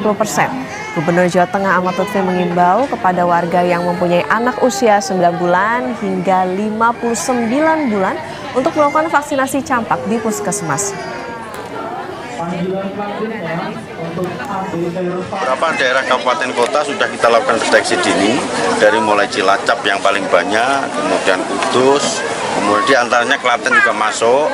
Ini kita lakukan dari Dinas Provinsi Kabupaten Kota secara serentak agar tidak terjadi bukan wabah ya, artinya campak ini akan menjadi prioritas utama agar betul-betul masyarakat sehat. Maka dari itu sehari ini kita pastikan hari ini sudah mendekati 90% target yang divaksin. Dan pesan saya satu ya, segera masyarakat kita yang punya anak lengkapi dengan vaksin. Situasi ini dipicu oleh beberapa kasus yang ditemukan di wilayah Kabupaten Klaten. Saat itu ada 2 kasus di Kecamatan Prambanan, 1 kasus di Wonosari, 1 kasus di Delangu. Sampai hari ini sudah ada tambah lagi kasus yang terjadi di Medan dan di Jatinom. Total berapa? 6. Ya. Dan untuk mengetahui bagaimana penanganan kasus campak di Provinsi Jawa Tengah, sudah ada jurnalis Kompas TV, Gesi Lutfia, dan juru kamera Dedi Setio. Gesi, selamat pagi. Seperti apa penanganan kasus campak di Jawa Tengah? Kemudian total ada berapa kasus campak yang terjadi di Jawa Tengah hingga saat ini? Ya, selamat pagi Okta dan juga saudara. Kalau terhitung sejak Januari hingga April 2026 ini terdapat atau tercatat 2.188 kasus campak yang terjadi di seluruh daerah di Provinsi Jawa Tengah. Dan ini juga saat ini masih menjadi perhatian khusus di mana ada 5 daerah kabupaten kota yang mengalami kasus campak ini cukup tinggi begitu di akhir-akhir ini. Di mana yang pertama ini ada daerah Kudus sebanyak 501 kasus tercatat. Kemudian ada Brebes terdapat 202 kasus. Ada di Cilacap ada 119 kasus, di Pati 72 kasus, dan juga di Klaten ada 54 kasus campak. Ini juga masih menjadi perhatian di mana kelima daerah ini saat ini masih dipantau dan dilakukan deteksi dini guna mengantisipasi penularan campak yang memang penularan campak ini cukup mudah begitu, hanya melalui udara ataupun sentuhan. Dan yang masih menjadi perhatian ini adalah balita, khususnya dari umur 9 bulan hingga umur 59 bulan yang harus mendapatkan vaksinasi. Salah satu tindakan yang dilakukan oleh Provinsi Jawa Tengah adalah pada beberapa waktu lalu Gubernur Ahmad Lutfi ini melakukan pantauan di Kabupaten Klaten terhadap imunisasi vaksin campak di salah satu puskesmas dan menekankan akan ada sekitar 53.000 vaksin yang akan disebarluaskan begitu ya, dan sasarannya ini adalah anak-anak balita 1 sampai dengan 3 tahun. Selain itu juga Provinsi Jawa Tengah ini akan melakukan atau mengorientasikan vaksinasi campak ini pada beberapa program unggulan. Salah satunya ini ada melalui spelling atau dokter spesialis keliling dan juga melalui program cek kesehatan gratis yang sudah menyasar daerah-daerah tertentu dan juga bisa diakses secara gratis di puskesmas. Selain itu juga tentunya himbauan diberikan kepada masyarakat khususnya orang tua begitu ya agar tetap menjaga kualitas makanan dari anak karena beberapa faktor yang menyebabkan campak ini mudah tertular adalah kondisi dari anak ini yang tidak cukup sehat begitu ya atau imunnya ini sedang rendah sehingga masyarakat diimbau untuk tetap memberikan makanan bergizi agar kondisi kesehatan anak ini juga bisa prima. Selain itu juga dari beberapa waktu lalu Ahmad Lutfi yang melakukan kunjungan di Klaten ini juga terdapat feedback begitu dari masyarakat sendiri bahwa mereka juga mengaku khawatir karena tingginya kasus campak di daerah mereka ini dan mereka juga mendukung adanya program vaksinasi campak gratis mengingat masyarakat ini juga waspada begitu ya akan penularan campak terhadap anak-anak mereka yang cukup mudah hanya melalui sentuhan dan juga bisa melalui kontak langsung. Okta. Oke, kalau tadi dikatakan suspek campak ini sudah mencapai 2.188 kasus, tadi juga sudah dilakukan berbagai upaya dari Pemprov. Lantas kalau dari pantauan Anda untuk ini karena ini banyak tadi menyerang ke balita, orang tua mereka atau preventif warga ini seperti apa upayanya Gesi? Kemudian adakah sosialisasi yang dilakukan oleh Pemprov secara merata di sana? Ya. Untuk saat ini sendiri, Okta, kalau kita berkaca dari beberapa waktu lalu di mana Ahmad Lutfi atau Gubernur Jawa Tengah ini melakukan kunjungan begitu ya di salah satu daerah terdampak paling tinggi ini, sosialisasi tentunya dilakukan oleh pihak dinas kesehatan begitu di beberapa lokasi karena ini juga masih menjadi perhatian begitu. Dan hal-hal yang ditekankan ini tentunya kalau dari pihak kesehatan ini adalah untuk tetap menjaga kebersihan, kemudian untuk menghindari kontak langsung dengan beberapa orang yang tidak dikenal begitu. Biasanya ini kalau anak-anak kecil ini gampang disentuh ataupun diajak oleh orang asing begitu ya. Dan ini dinilai merupakan salah satu peluang tertular campak dan ini juga harus diantisipasi. Kemudian juga untuk mengantisipasinya adalah dengan memberikan makanan bergizi tinggi agar imun anak ini juga bisa tinggi. Mengingat campak ini mudah tertular pada anak-anak usia 1-3 tahun sehingga perhatian khusus ini diberikan kepada kualitas dari makanan dan juga tentunya vaksinasi terhadap campak ini dan deteksi dini di beberapa kota khususnya di kota kabupaten ini yang masih terdampak cukup tinggi seperti yang sudah disebutkan tadi, Okta. Ya, baik dari Dinas Kesehatan, tidak hanya dari Dinas Kesehatan tapi juga di masyarakat juga harus bisa menjaga kebersihan, menghindari kontak langsung karena penyakit ini mudah menular terutama kepada anak-anak. Terima kasih jurnalis Kompas TV, Gesi Lutfia dan juru kamera Dedi Setio. Selamat bertugas kembali rekan-rekan. Ke informasi lain, Saudara, televisi pemerintah Iran mengumumkan gencatan senjata 2 pekan. Ini disebut sebagai kemenangan bersejarah dengan pengakuan kendali Selat Hormuz dan pencabutan sanksi.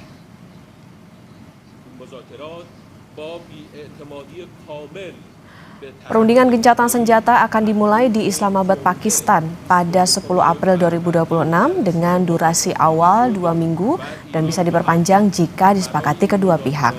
Langkah ini diharapkan meredakan ketegangan setelah konflik intens di kawasan. Presiden AS Donald Trump menyatakan akan menangguhkan aksi militer terhadap Iran selama 2 minggu dan menegaskan gencatan senjata bersifat sementara, namun penting bagi diplomasi.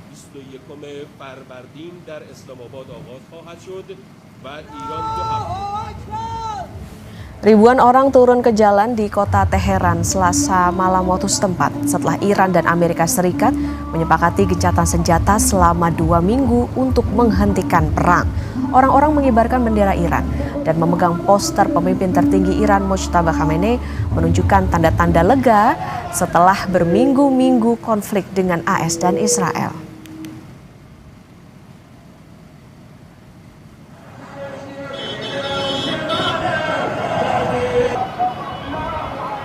Warga Irak merayakan perjanjian gencatan senjata selama 2 minggu oleh AS dan Iran. Warga turun ke jalan-jalan Baghdad dengan mengibarkan bendera Irak serta Iran untuk merayakan perjanjian gencatan senjata ini. Posisi Irak berada di tengah-tengah Iran dan Israel serta menjadi tuan rumah bagi proksi dan simpatisan Iran dan juga menjadi salah satu basis kepentingan AS, membuatnya menjadi rentan terhadap serangan dari kedua belah pihak. Irak juga bergantung pada ekspor minyak melalui Selat Hormuz sehingga gencatan senjata berdampak baik pada perekonomian Iran. مبارك انتصارات جبهة الحق الجمهورية الإسلامية الإيرانية ومحور المقاومة في هذا اليوم المبارك وهو يصادف ليلة استشهاد الإمام الشهيد الخامنئي وهذا يدل على أن دمه المباركة تؤدي إلى انتصارات وإن شاء الله انتصارات أكبر وأعظم لهذا المحور. Presiden Amerika Serikat Donald Trump setuju untuk menangguhkan serangan ke Iran. Trump bakal menunda serangan ke Iran dalam 2 minggu. Keputusan itu diumumkan pada Selasa malam waktu setempat, hanya beberapa jam sebelum batas waktu ultimatum setelah Pakistan melakukan mediasi. Ia mengatakan penundaan dilakukan dengan syarat Iran segera membuka Selat Hormuz secara penuh, aman, dan tanpa hambatan. Pakistan meminta agar saya menunda penggunaan kekuatan destruktif yang akan dikirim malam ini ke Iran. Dan dengan syarat Iran menyetujui pembukaan penuh, segera, dan aman atas Selat Hormuz. Saya setuju untuk menangguhkan pengeboman dan serangan terhadap Iran selama periode 2 minggu. Ini akan menjadi gencatan senjata 2 arah, tulis Trump di platform Truth Social miliknya.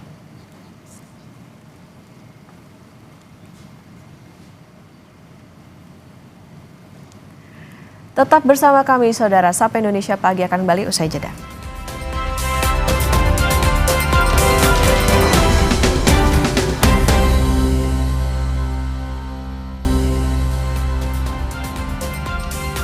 Kembali di Sapa Indonesia Pagi, Saudara. Duka mendalam dirasakan para keluarga korban longsor di Sembahe Sibolangit, Deli Serdang, Sumatera Utara. 5 orang meninggal dunia dalam bencana tersebut.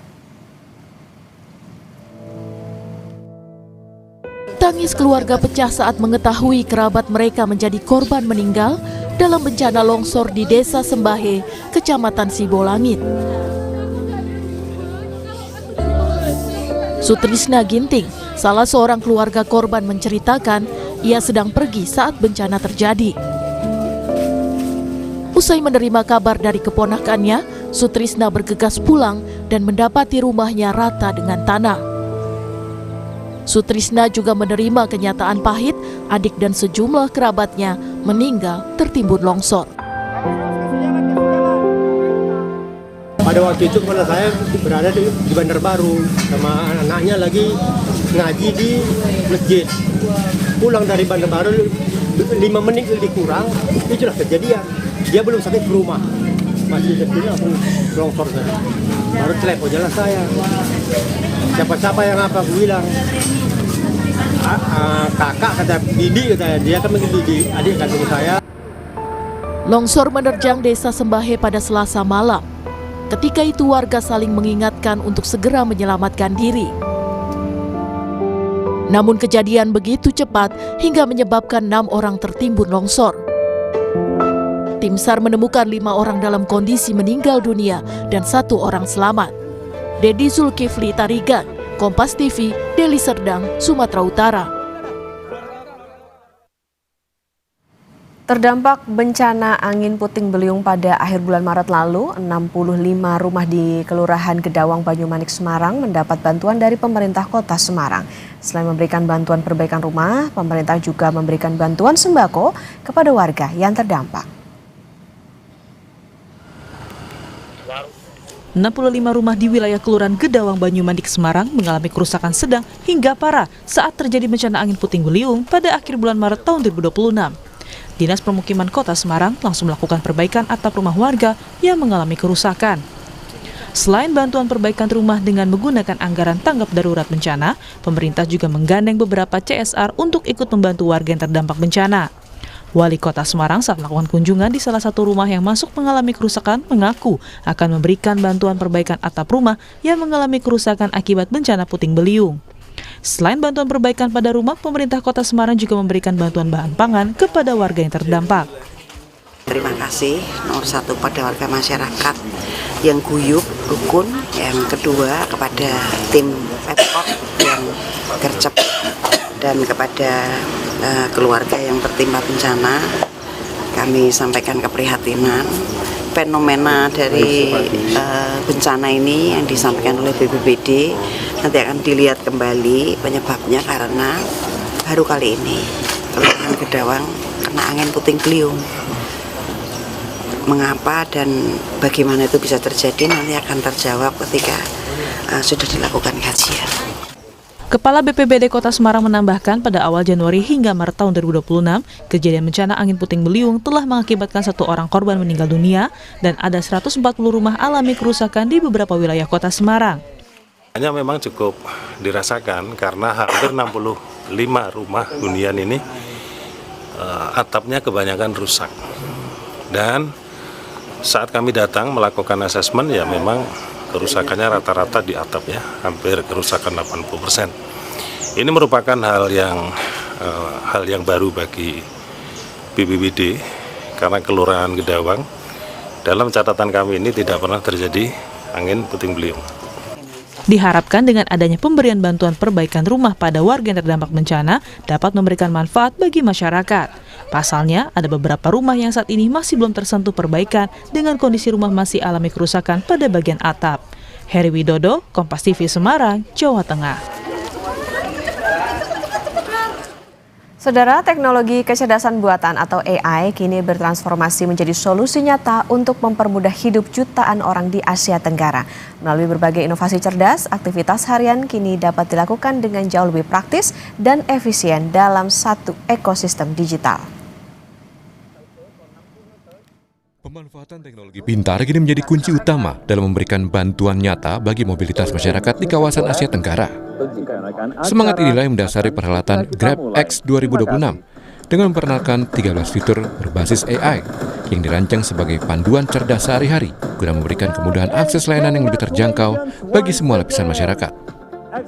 While I've focused on how the Grab intelligence layer helps our partners, make no mistake, this is what's powering the shift in how we want to serve all of you as well. For 14 years, you've known Grab as the app that gets you from A to B, or that brings you that hot meal to satisfy your craving to your doorstep. Today, the Grab app gets an upgrade. We're moving beyond facilitating transactions and adding new product features that make us your intelligent, everyday guide. Tak hanya menyasar sisi konsumen, transformasi teknologi ini juga menyentuh pemberdayaan bagi mitra pengemudi dan pedagang. Mulai dari asisten berkendara cerdas hingga sistem pemantauan standar kebersihan toko berbasis otomatisasi. Today, we're going to show you how Grab becomes your everyday guide. Helping you through city life to make it more easy, making travel truly effortless, and giving small businesses powerful AI tools to do more. So let's start with local life. We'll introduce you new products that make your daily routines and exploring your local neighborhoods easier. A few years ago, we launched Group Order for food, and it made it easier for people to share orders and save money. And today, we're bringing that same idea to rides. Rangkaian fitur cerdas dalam aplikasi Grab ini diharapkan mampu menjawab tantangan mobilitas modern yang kian kompleks melalui ekosistem digital yang lebih inklusif bagi masyarakat luas. Tim Liputan, Kompas TV.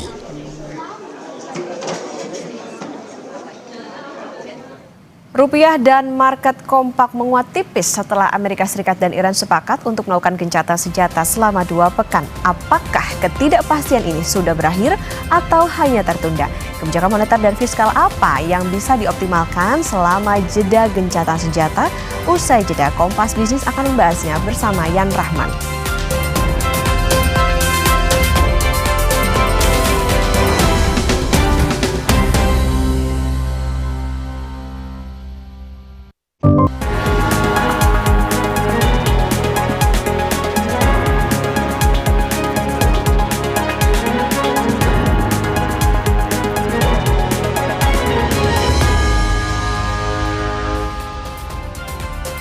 Saatnya Anda menyaksikan Kompas Bisnis, Saudara, bersama saya Yan Rahman. Saudara, Menteri Keuangan Purbaya Yudisadewa mengungkap alasan pemerintah yang tidak langsung menaikkan harga BBM bersubsidi.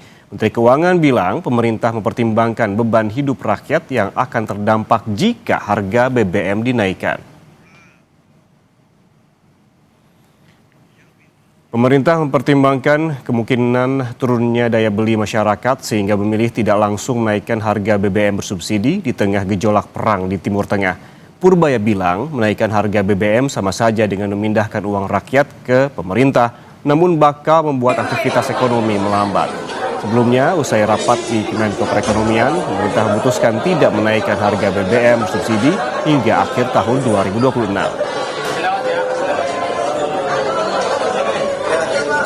Orang di luar pasti protes. Kenapa pemerintah, Pak Presiden tidak menaikkan BBM aja biar uangnya banyak itu? Ini ada perdebatan yang cukup lama di ekonomi itu, di kalangan ekonomi. Yang pertama yang jelas, ketika BBM naik, beban hidup rakyat banyak, utamanya yang kecil kan terganggu. Yang kedua, kalau dari sisi ekonomi, itu kan tinggal mindahin. Kalau saya naikin BBM-nya, uangnya kan jadi punya saya. Tapi rakyat kan harus bayar lebih, melambatkan ekonominya. Uang saya punya, saya akan belanjakan. Kalau saya sama jagonya dengan masyarakat membelanjakan uang, pertumbuhan nggak hilang. Tapi kan sekarang pertanyaannya, siapa yang lebih efisien mengalokasikan uang tadi, masyarakat atau pemerintah? Mungkin dalam jangka pendek lebih efisien masyarakat. Jadi saya pikir itu salah satu perhitungan konsiderasi keputusan ekonominya.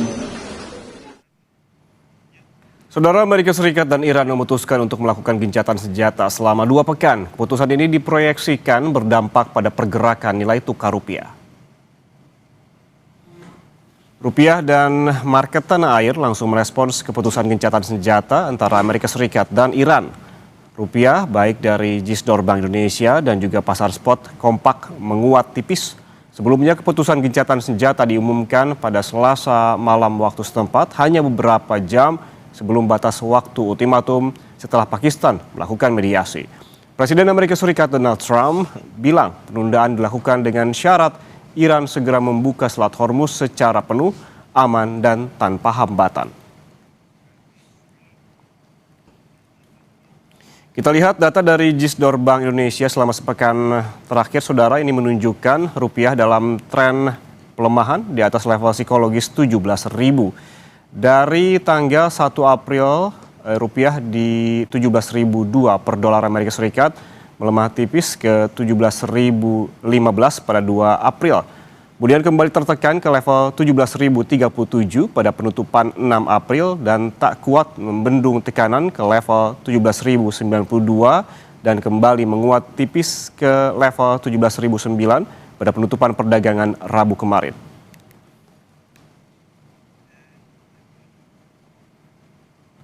Sementara di pasar spot selama sepekan terakhir rupiah cenderung volatilitasnya tinggi dan tidak selalu berada di atas level psikologis 17.000. Pada 1 April rupiah berada di 16.983 per dolar Amerika Serikat, melemah jadi 17.002 pada 2 April dan menguat tipis ke level 16.980 pada 3 April. Rupiah kembali tertekan pada 6 April ke 17.035 dan berada di level terlemah sepanjang sejarah pada 7 April di 17.105 per dolar Amerika Serikat dan kembali bangkit di hari Rabu kemarin di level 17.011 rupiah per dolar Amerika Serikat. Sementara itu, saudara, setelah ada pengumuman gencatan senjata antara Iran dan juga Amerika Serikat, IHSG terpantau to the moon dengan kenaikan 4,42% atau sebesar 308 indeks poin pada penutupan perdagangan Rabu kemarin ke level 7.279. Pada 1 April, IHSG berada di level 7.184, melemah pada 2 April ke 7.026 dan rontok pada 6 April di 6.989 dan melanjutkan tren penurunan ke level 6.971 pada 7 April hingga akhirnya terbang pada penutupan perdagangan Rabu kemarin. Selama sepekan IHSG naik 1,76%.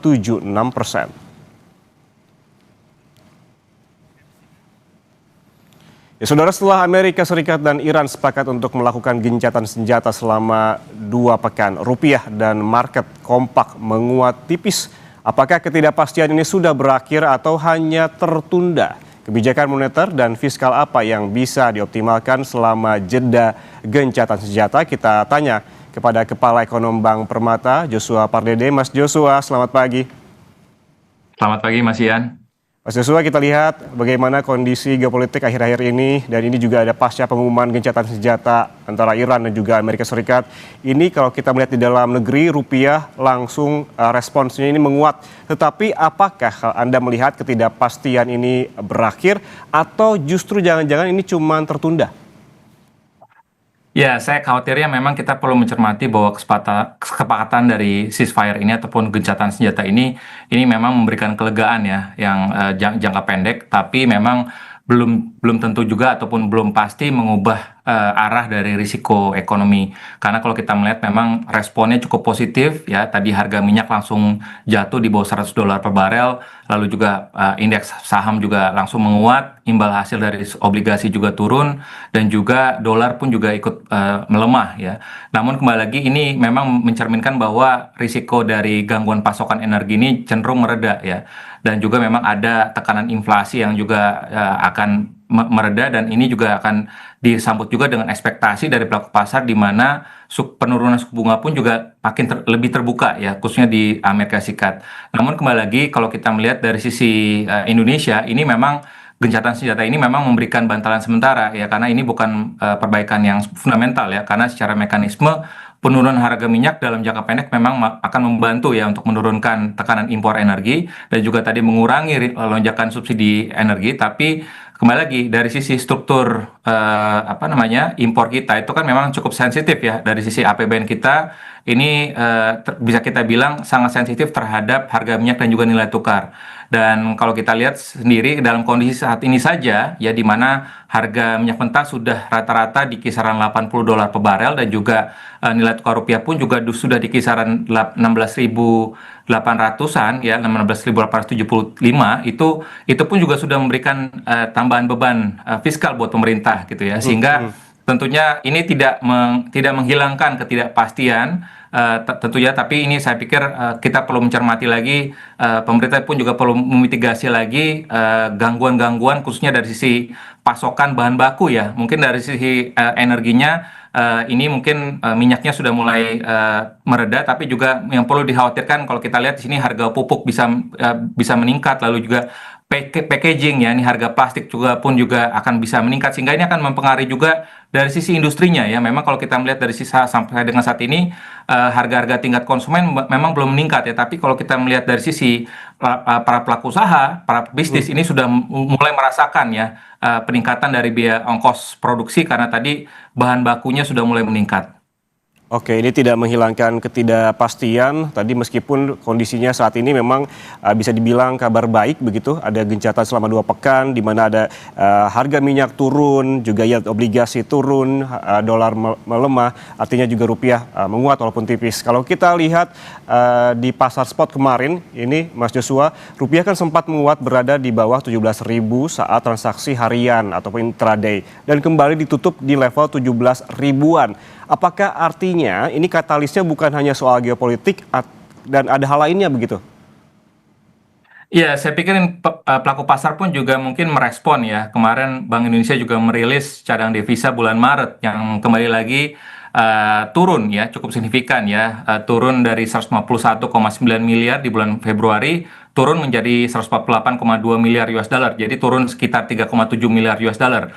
Padahal di bulan yang sama kita ketahui bersama bahwa pemerintah juga menerbitkan ya global bond, dan ini totalnya kurang lebih sekitar 4,4 billion US dollar gitu ya, sehingga memang kita bisa melihat bagaimana langkah-langkah stabilisasi Bank Indonesia untuk mendorong stabilisasi nilai tukar rupiah di bulan Maret itu cukup masif ya. Dan kalau kita hitung sampai sepanjang tahun ini saja, dari bulan Januari hingga bulan Maret itu tingkat ataupun jumlah penurunan dari sisi cadangan devisa itu kurang lebih dari 8,7 miliar US dollar. Jadi ini cukup masif penurunan dari sisi cadangan devisa, sekalipun memang kalau kita melihat dari sisi levelnya ini masih di atas dari sisi pembayaran utang luar negeri pemerintah dan juga impor gitu ya. Tapi kembali lagi kami melihat bahwa selain memang ada sentimen dari sisi gencatan senjata, tapi saya melihat bahwa pelaku pasar pun juga masih mencermati hal-hal lain ya, terutama misalkan kita juga perlu mencermati juga bagaimana keputusan MSCI, sekalipun kemarin juga FTSE Russell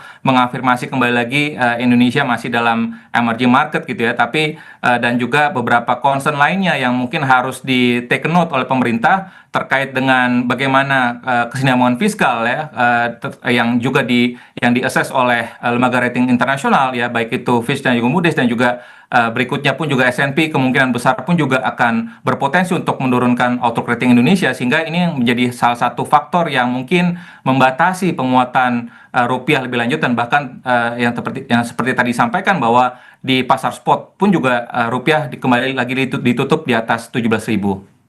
Berarti kita tunggu juga bagaimana si lembaga pemeringkat ini juga memberikan ratingnya ke Indonesia, terutama S&P yang kemungkinan masih dalam beberapa bulan kemudian merilis begitu. Ini kaitannya dengan bagaimana pergerakan rupiah. Mas Joshua, sempat beberapa waktu lalu rupiah melemah dan pemerintah merespons bahwa bukan hanya di Indonesia begitu, mata uang di negara-negara lain juga turut melemah. Tapi kalau kita bandingkan mata uang negara tetangga saja seperti Malaysia dan Singapura, ini kalau kita membandingkan, mengapa rupiah ini sangat rentan dengan tekanan kondisi global? Ya, saya pikir memang kalau kita melihat dari sisi year to date performance-nya ya, memang betul bahwa mata uang Asia lainnya pun juga ikut melemah ya. Kalau kami catat sampai dengan penutupan kemarin, misalkan rupiah India juga year to date itu melemah hampir 3%, jauh melampaui ya pelemahan dari rupiah sekitar saat ini 1,9%. Lalu juga Korean won pelemahannya 2,5% year to date ya, dan juga Baht Thailand juga ikut melemah hampir mirip dengan Indonesia 1,9%. Jadi mungkin faktor lain yang mungkin tentunya faktor yang dialami sama dengan negara-negara Asia, negara berkembang lainnya tentunya adalah terkait dengan tensi geopolitik di Timur Tengah. Namun faktor lainnya yang mungkin tidak dialami oleh negara-negara lain adalah tadi yang kami sampaikan adalah potensi ataupun potensi terkait dengan risiko pelebaran defisit fiskal dan juga defisit dari sisi transaksi berjalan yang akhirnya ini berujung kepada defisit kembar ataupun twin deficit ya, dan ini mungkin kalau kita melihat kepada negara-negara lain ya seperti misalkan Malaysia ya yang memang kalau kita lihat sampai dengan tahun kalender saat ini itu ringgit Malaysia salah satu yang menguat karena memang kalau kita melihat saat ini Malaysia salah satu negara yang mungkin tidak mengalami current account deficit gitu ya, sehingga inilah yang membuat mengapa kerentanan itu relatif tadi kami sampaikan bahwa rupiah menjadi salah satu mata uang Asia yang ikut melemah ya bersama mata uang Asia lainnya terhadap dolar Amerika Serikat ya, karena memang selain ada faktor sentimen tapi juga ada fokus ataupun concern dari domestiknya yang juga mempengaruhi nilai tukar rupiah tadi terkait dengan MSCI lalu juga rating agencies dan juga bagaimana fokus dari rating agencies ini melihat bagaimana potensi dari optimalisasi pemerintah untuk mendorong penerimaan ya yang di saat bersamaan pun juga belanjanya masih relatif cukup besar gitu ya di tengah kondisi geopolitik saat ini yang juga cukup genting gitu ya, sehingga ini yang harus menjadi cerminan bagaimana pemerintah pun juga perlu memberikan atensi terkait dengan peningkatan produktivitas dari sisi belanja ya, khususnya kemarin pemerintah sudah menyatakan bahwa sudah mulai ada penghematan belanja ya, namun juga harapannya dari sisi belanja-belanja prioritasnya pun juga ini perlu ditingkatkan lagi ya produktivitasnya agar ini pun juga bisa direspon positif juga oleh para investor asing ataupun lembaga rating internasional. Berarti artinya rupiah ini diserang dari mana-mana begitu ya Mas Joshua, bukan hanya dari geopolitik tapi juga banyak yang dibenahi dari domestik. Tapi kalau kita masih berbicara soal imbas perang Timur Tengah, ini informasi yang didapatkan adalah Bank Indonesia ini memberikan sinyal sulit memangkas suku bunga. Apa dampaknya terhadap perekonomian dalam negeri? Namun jangan dijawab dulu Mas Joshua, kita bahas usai jeda, tetaplah bersama kami di Kompas Bisnis.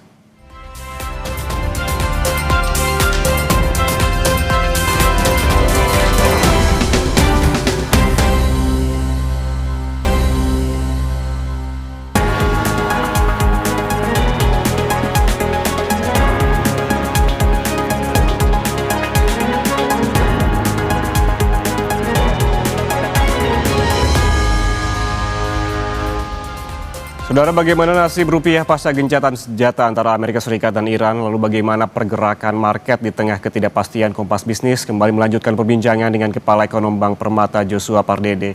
Mas Joshua, soal imbas perang Timur Tengah, Bank Indonesia mengakui ruang penurunan suku bunga makin tertutup, sulit begitu. Apakah ini berarti stabilitas rupiah kini lebih diprioritaskan dibandingkan pertumbuhan ekonomi? Ya, saya pikir memang untuk saat ini stabilitas rupiah itu memang dikedepankan ya setelah pertumbuhan ekonomi, dan memang namun memang tentunya bauran kebijakan Bank Indonesia pun juga tidak meninggalkan juga ya untuk mendukung pertumbuhan ekonomi sebenarnya, tapi terkhusus untuk kebijakan moneter ya terkait dengan suku bunga memang dalam jangka pendek ini lebih mengarah kepada stabilitas nilai tukar rupiah, dan ini saya pikir sangat jelas sekali kalau kita melihat dari sisi notulensi rapat RDG ya dalam hal pernyataannya di mana Bank Indonesia pun juga menyatakan ya bahwa terdapat pergeseran yang sebelumnya arah stance kebijakan moneter itu terkait dengan suku bunga itu dari awalnya pro growth menjadi pro stability, dan di kemarin pada saat di RDP dengan DPR pun juga Gubernur BI pun juga mengatakan ya bahwa ruang penurunan ini memang makin tertutup ya, dan juga bobot kebijakan moneter ini semakin besar untuk pro stabilitas ya, namun tidak berarti bahwa pertumbuhan ini ditinggalkan sepenuhnya, karena kalau kita melihat pun juga bahwa ada bauran kebijakan Bank Indonesia lainnya seperti misalkan insentif likuiditas makroprudensial ini terus dioptimalkan ya untuk mendorong kredit ya misalkan ke sektor-sektor prioritas. Jadi memang kalau kita lihat ini urutannya memang kini jadi berubah ya, suku bunga dan juga kebijakan nilai tukar ini lebih diarahkan untuk menahan tekanan rupiah, sementara dukungan pertumbuhan ini digeser ke likuiditas, kredit prioritas dan juga kebijakan fiskal. Oke, pro stability tapi juga pro-growth-nya tidak ditinggalkan karena memang punya jalan ataupun path masing-masing. Dengan Bank Indonesia soal suku bunga yang sulit turun ini, Mas Joshua, apakah ini sinyal bahwa rupiah masih akan tertekan ke depan?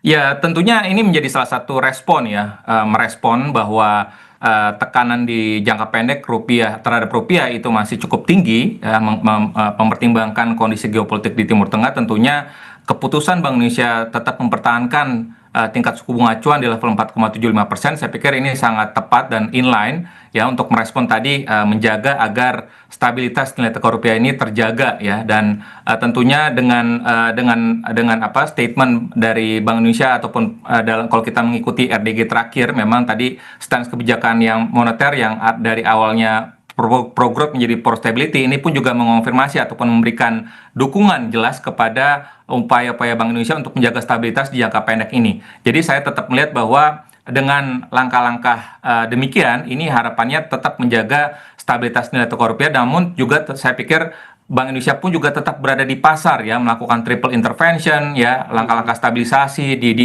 di pasar DNDF, di pasar spot rupiahnya, dan juga di pasar SBN-nya, sehingga harapannya bukan hanya dan juga berada di operasi pasar lainnya gitu ya, menunjukkan kehadiran dari Bank Indonesia juga di pasar, artinya untuk menunjukkan tadi stabilitas nilai tukar rupiah ini agar tetap terjaga. Oke, berarti artinya intervensi dari Bank Indonesia ini masih tetap diperlukan untuk menstabilkan rupiah begitu. Bukan hanya rupiah, Mas Joshua, ini pasar juga langsung merespons dengan IHSG yang terbang setelah ada pengumuman gencatan senjata kemarin begitu. Terpantau IHSG naik yang cukup tinggi, lebih dari 4%. Anda melihat ini sentimen tunggal atau ada katalis lain, termasuk tadi kita sempat membahas soal MSCI? Ya, saya pikir memang ini selain pengumuman gencatan senjata dari Israel dan juga Iran dan juga Amerika Serikat, namun juga kemarin juga ada pengumuman yang positif ya dari FTSE Russell yang mengafirmasi bahwa Indonesia masih ditetapkan masuk dalam grup emerging market gitu ya. Sekalipun memang ini menjadi salah satu berita positif, harapannya setelah FTSE Russell ini pun juga bisa diikuti juga nanti dengan assessment oleh MSCI ya, yang harapannya kan sebelumnya ancaman MSCI kan MSCI mengancam bahwa Indonesia bisa diturunkan dari emerging market ini menjadi frontier market gitu ya, dan kalau diturunkan ini berarti kan dampaknya akan terjadi capital outflow yang cukup signifikan gitu ya. Dan juga kalau kita melihat bagaimana komitmen dari OJK dan juga Bursa Efek Indonesia untuk memenuhi ya apa-apa saja yang menjadi warning dari MSCI terkait dengan pemenuhan dari keterbukaan informasi UBO dan juga terkait dengan free float, ini pun juga harapannya ini bisa direspon positif ya oleh MSCI, sehingga harapannya nanti pada saat bulan Mei di saat bersamaan pun juga nanti akan ada rilis data pertumbuhan ekonomi kuartal 1 yang diperkirakan pun juga akan relatif positif gitu ya, sehingga ini pun juga akan dan juga nanti harapannya pun juga ini akan menjadi salah satu assessment juga ya kinerja positif perekonomian Indonesia di kuartal 1 ini, dan juga langkah-langkah reformasi dari Bursa Efek Indonesia dan juga OJK ini harapannya bisa direspon positif juga oleh asesmen MSCI ya, untuk tetap memasukkan Indonesia dalam weightingnya dan juga tidak menurunkan Indonesia menjadi frontier market. Oke, harapan kita bersama ada respon positif terkait dengan lembaga-lembaga pemeringkat ini. Yang juga jadi sorotan, Mas Joshua, masih soal Bank Indonesia yang akan menaikkan imbal hasil SRBI untuk menarik modal asing. Apakah menurut Anda ini cukup efektif menahan capital outflow? Ya, memang kalau kita melihat Mas Ian dari awal tahun sampai dengan saat ini di pasar obligasi dan juga pasar saham, khususnya di bulan Maret yang lalu itu terjadi outflow, net outflow ya. Namun memang kalau kita melihat ada beberapa waktu dari awal tahun ini memang minat dari investor asing di SRB ini memang cukup tinggi gitu ya, dan juga kalau kita melihat juga bagaimana kepemilikan dari ataupun penempatan dari perbankan pun juga cenderung meningkat ya di instrumen SRBI. Jadi saya melihat memang ini cukup menjadi salah satu solusi, tapi kembali lagi ini upayanya untuk menahan arus keluar modal ya, outflow keluar ya, tapi bukan berarti ini menjadi salah satu solusi utamanya untuk bisa menarik inflows secara keseluruhan ya, karena kembali lagi tentu ini menjadi salah satu penyangga ya, karena ini bukan berarti satu-satunya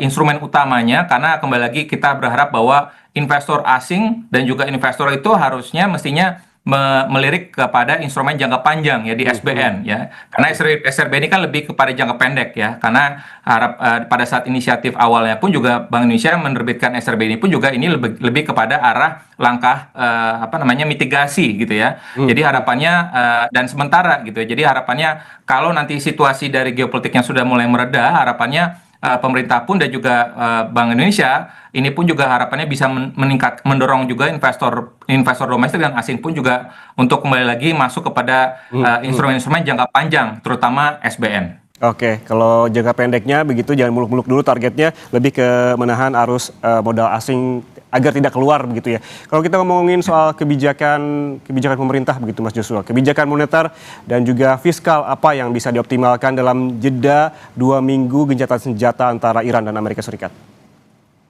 Ya, kalau saya melihat memang dari sisi moneternya, saya pikir memang bagaimana penguatan operasi stabilitas falas ya, yang lebih fleksibel dan juga lebih berlapis ini bukan hanya mengandalkan cadangan devisa, karena dari awal tahun cadangan devisa sudah turun 8,7 miliar US dollar, artinya memang Bank Indonesia perlu memadukan intervensi di spot, di NDF dan juga intervensi di pasar offshore dan juga pengelolaan ekspektasi pasar ya secara lebih terarah dan juga agar tadi tekanan rupiah ini tidak memakan tadi menggunakan cadangan devisa ya. Dan juga yang kedua tadi adalah bagaimana BI memperluas skema insentif likuiditas yang benar-benar bersyarat dan juga bertarget gitu ya, bukan likuiditas umum saja tapi melainkan likuiditas yang murah ataupun insentif giro yang hanya diberikan kepada bank-bank yang menyalurkan kredit kepada sektor penyangga inflasi ataupun dan juga neraca eksternal ya. Yang ketiga adalah bagaimana BI juga menggunakan pasar surat berharga ini secara lebih aktif ya sebagai instrumen untuk menstabilisasi, bukan hanya untuk alat untuk pendanaan.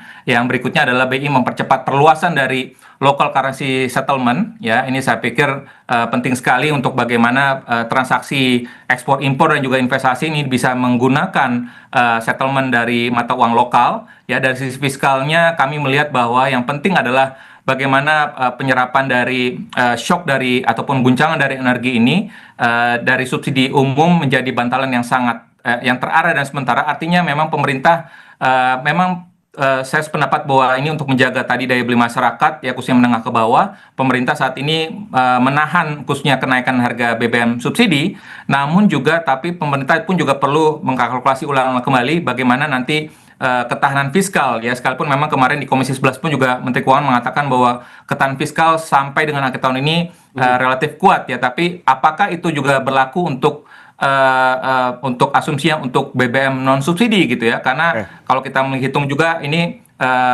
selisih ataupun harga keekonomiannya pun juga sudah meningkat cukup signifikan dan tentunya ini yang kembali lagi adalah bagaimana antara koordinasi kebijakan antara pemerintah dan juga Bank Indonesia ini perlu harus ditingkatkan ya, karena ini bukan hanya sekedar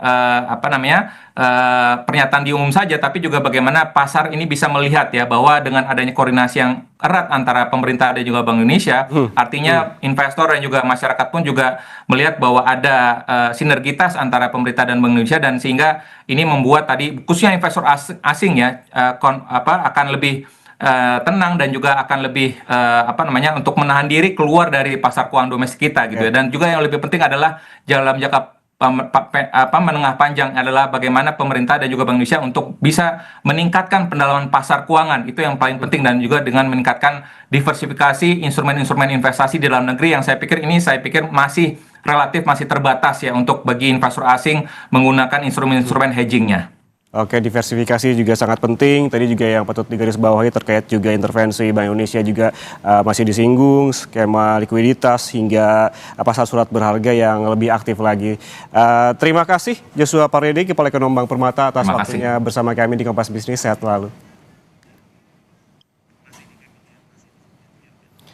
Saudara, jangan kemana-mana karena Sapa Indonesia Pagi akan kembali usai jeda dengan informasi. Meski sudah ada kesepakatan gencatan senjata, militer Iran tetap menyiapkan sistem peluncur rudal ganda yang mampu melipatkan eskalasi serangan. Informasinya usai jeda, kami kembali untuk Anda.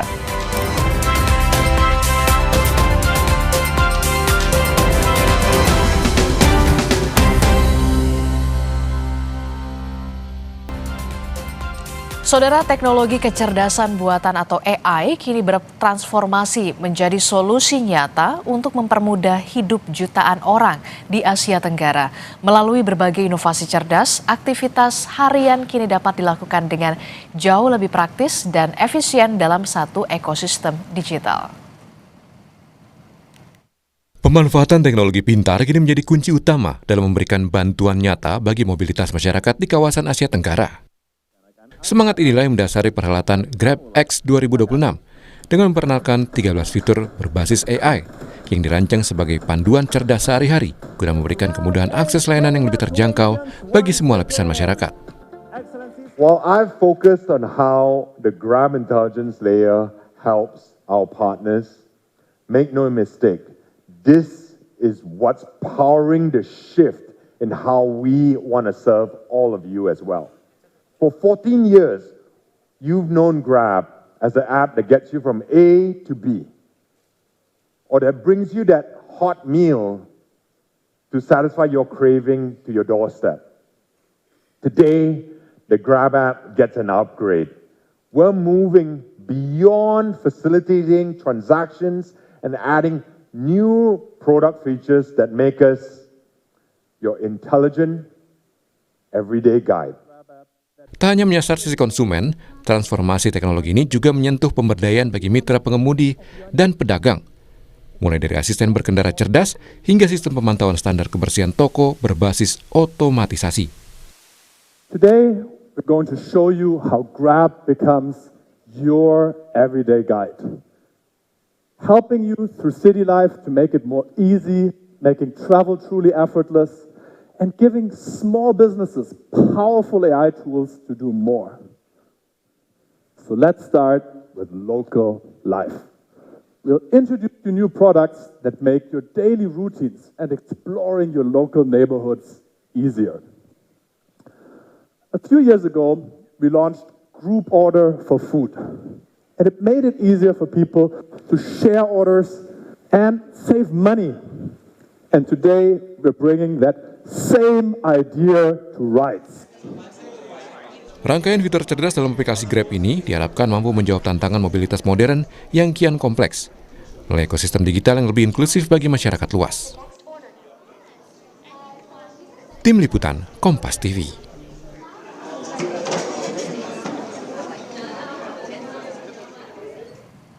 Saudara, meski sudah ada kesepakatan gencatan senjata, militer Iran tetap menyiapkan sistem peluncur rudal ganda yang mampu melipatkan eskalasi serangan.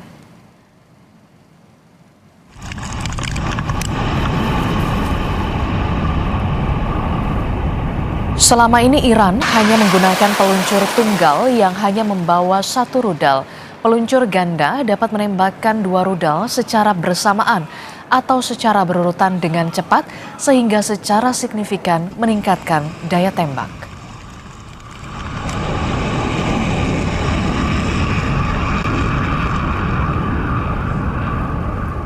Sementara Perdana Menteri Israel Benjamin Netanyahu menegaskan operasi militer terhadap Iran belum selesai meski gencatan senjata telah disepakati.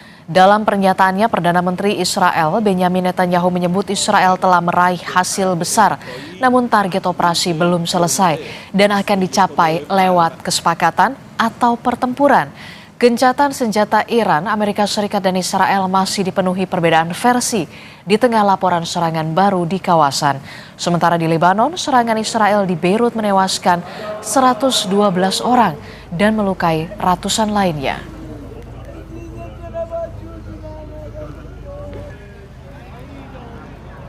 Informasi dari mancanegara masih akan kami hadirkan usai jeda. Jadi tetaplah di Sapa Indonesia Siang.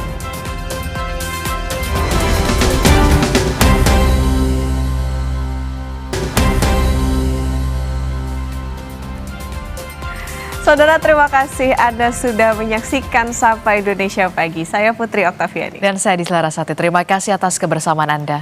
Sampai jumpa.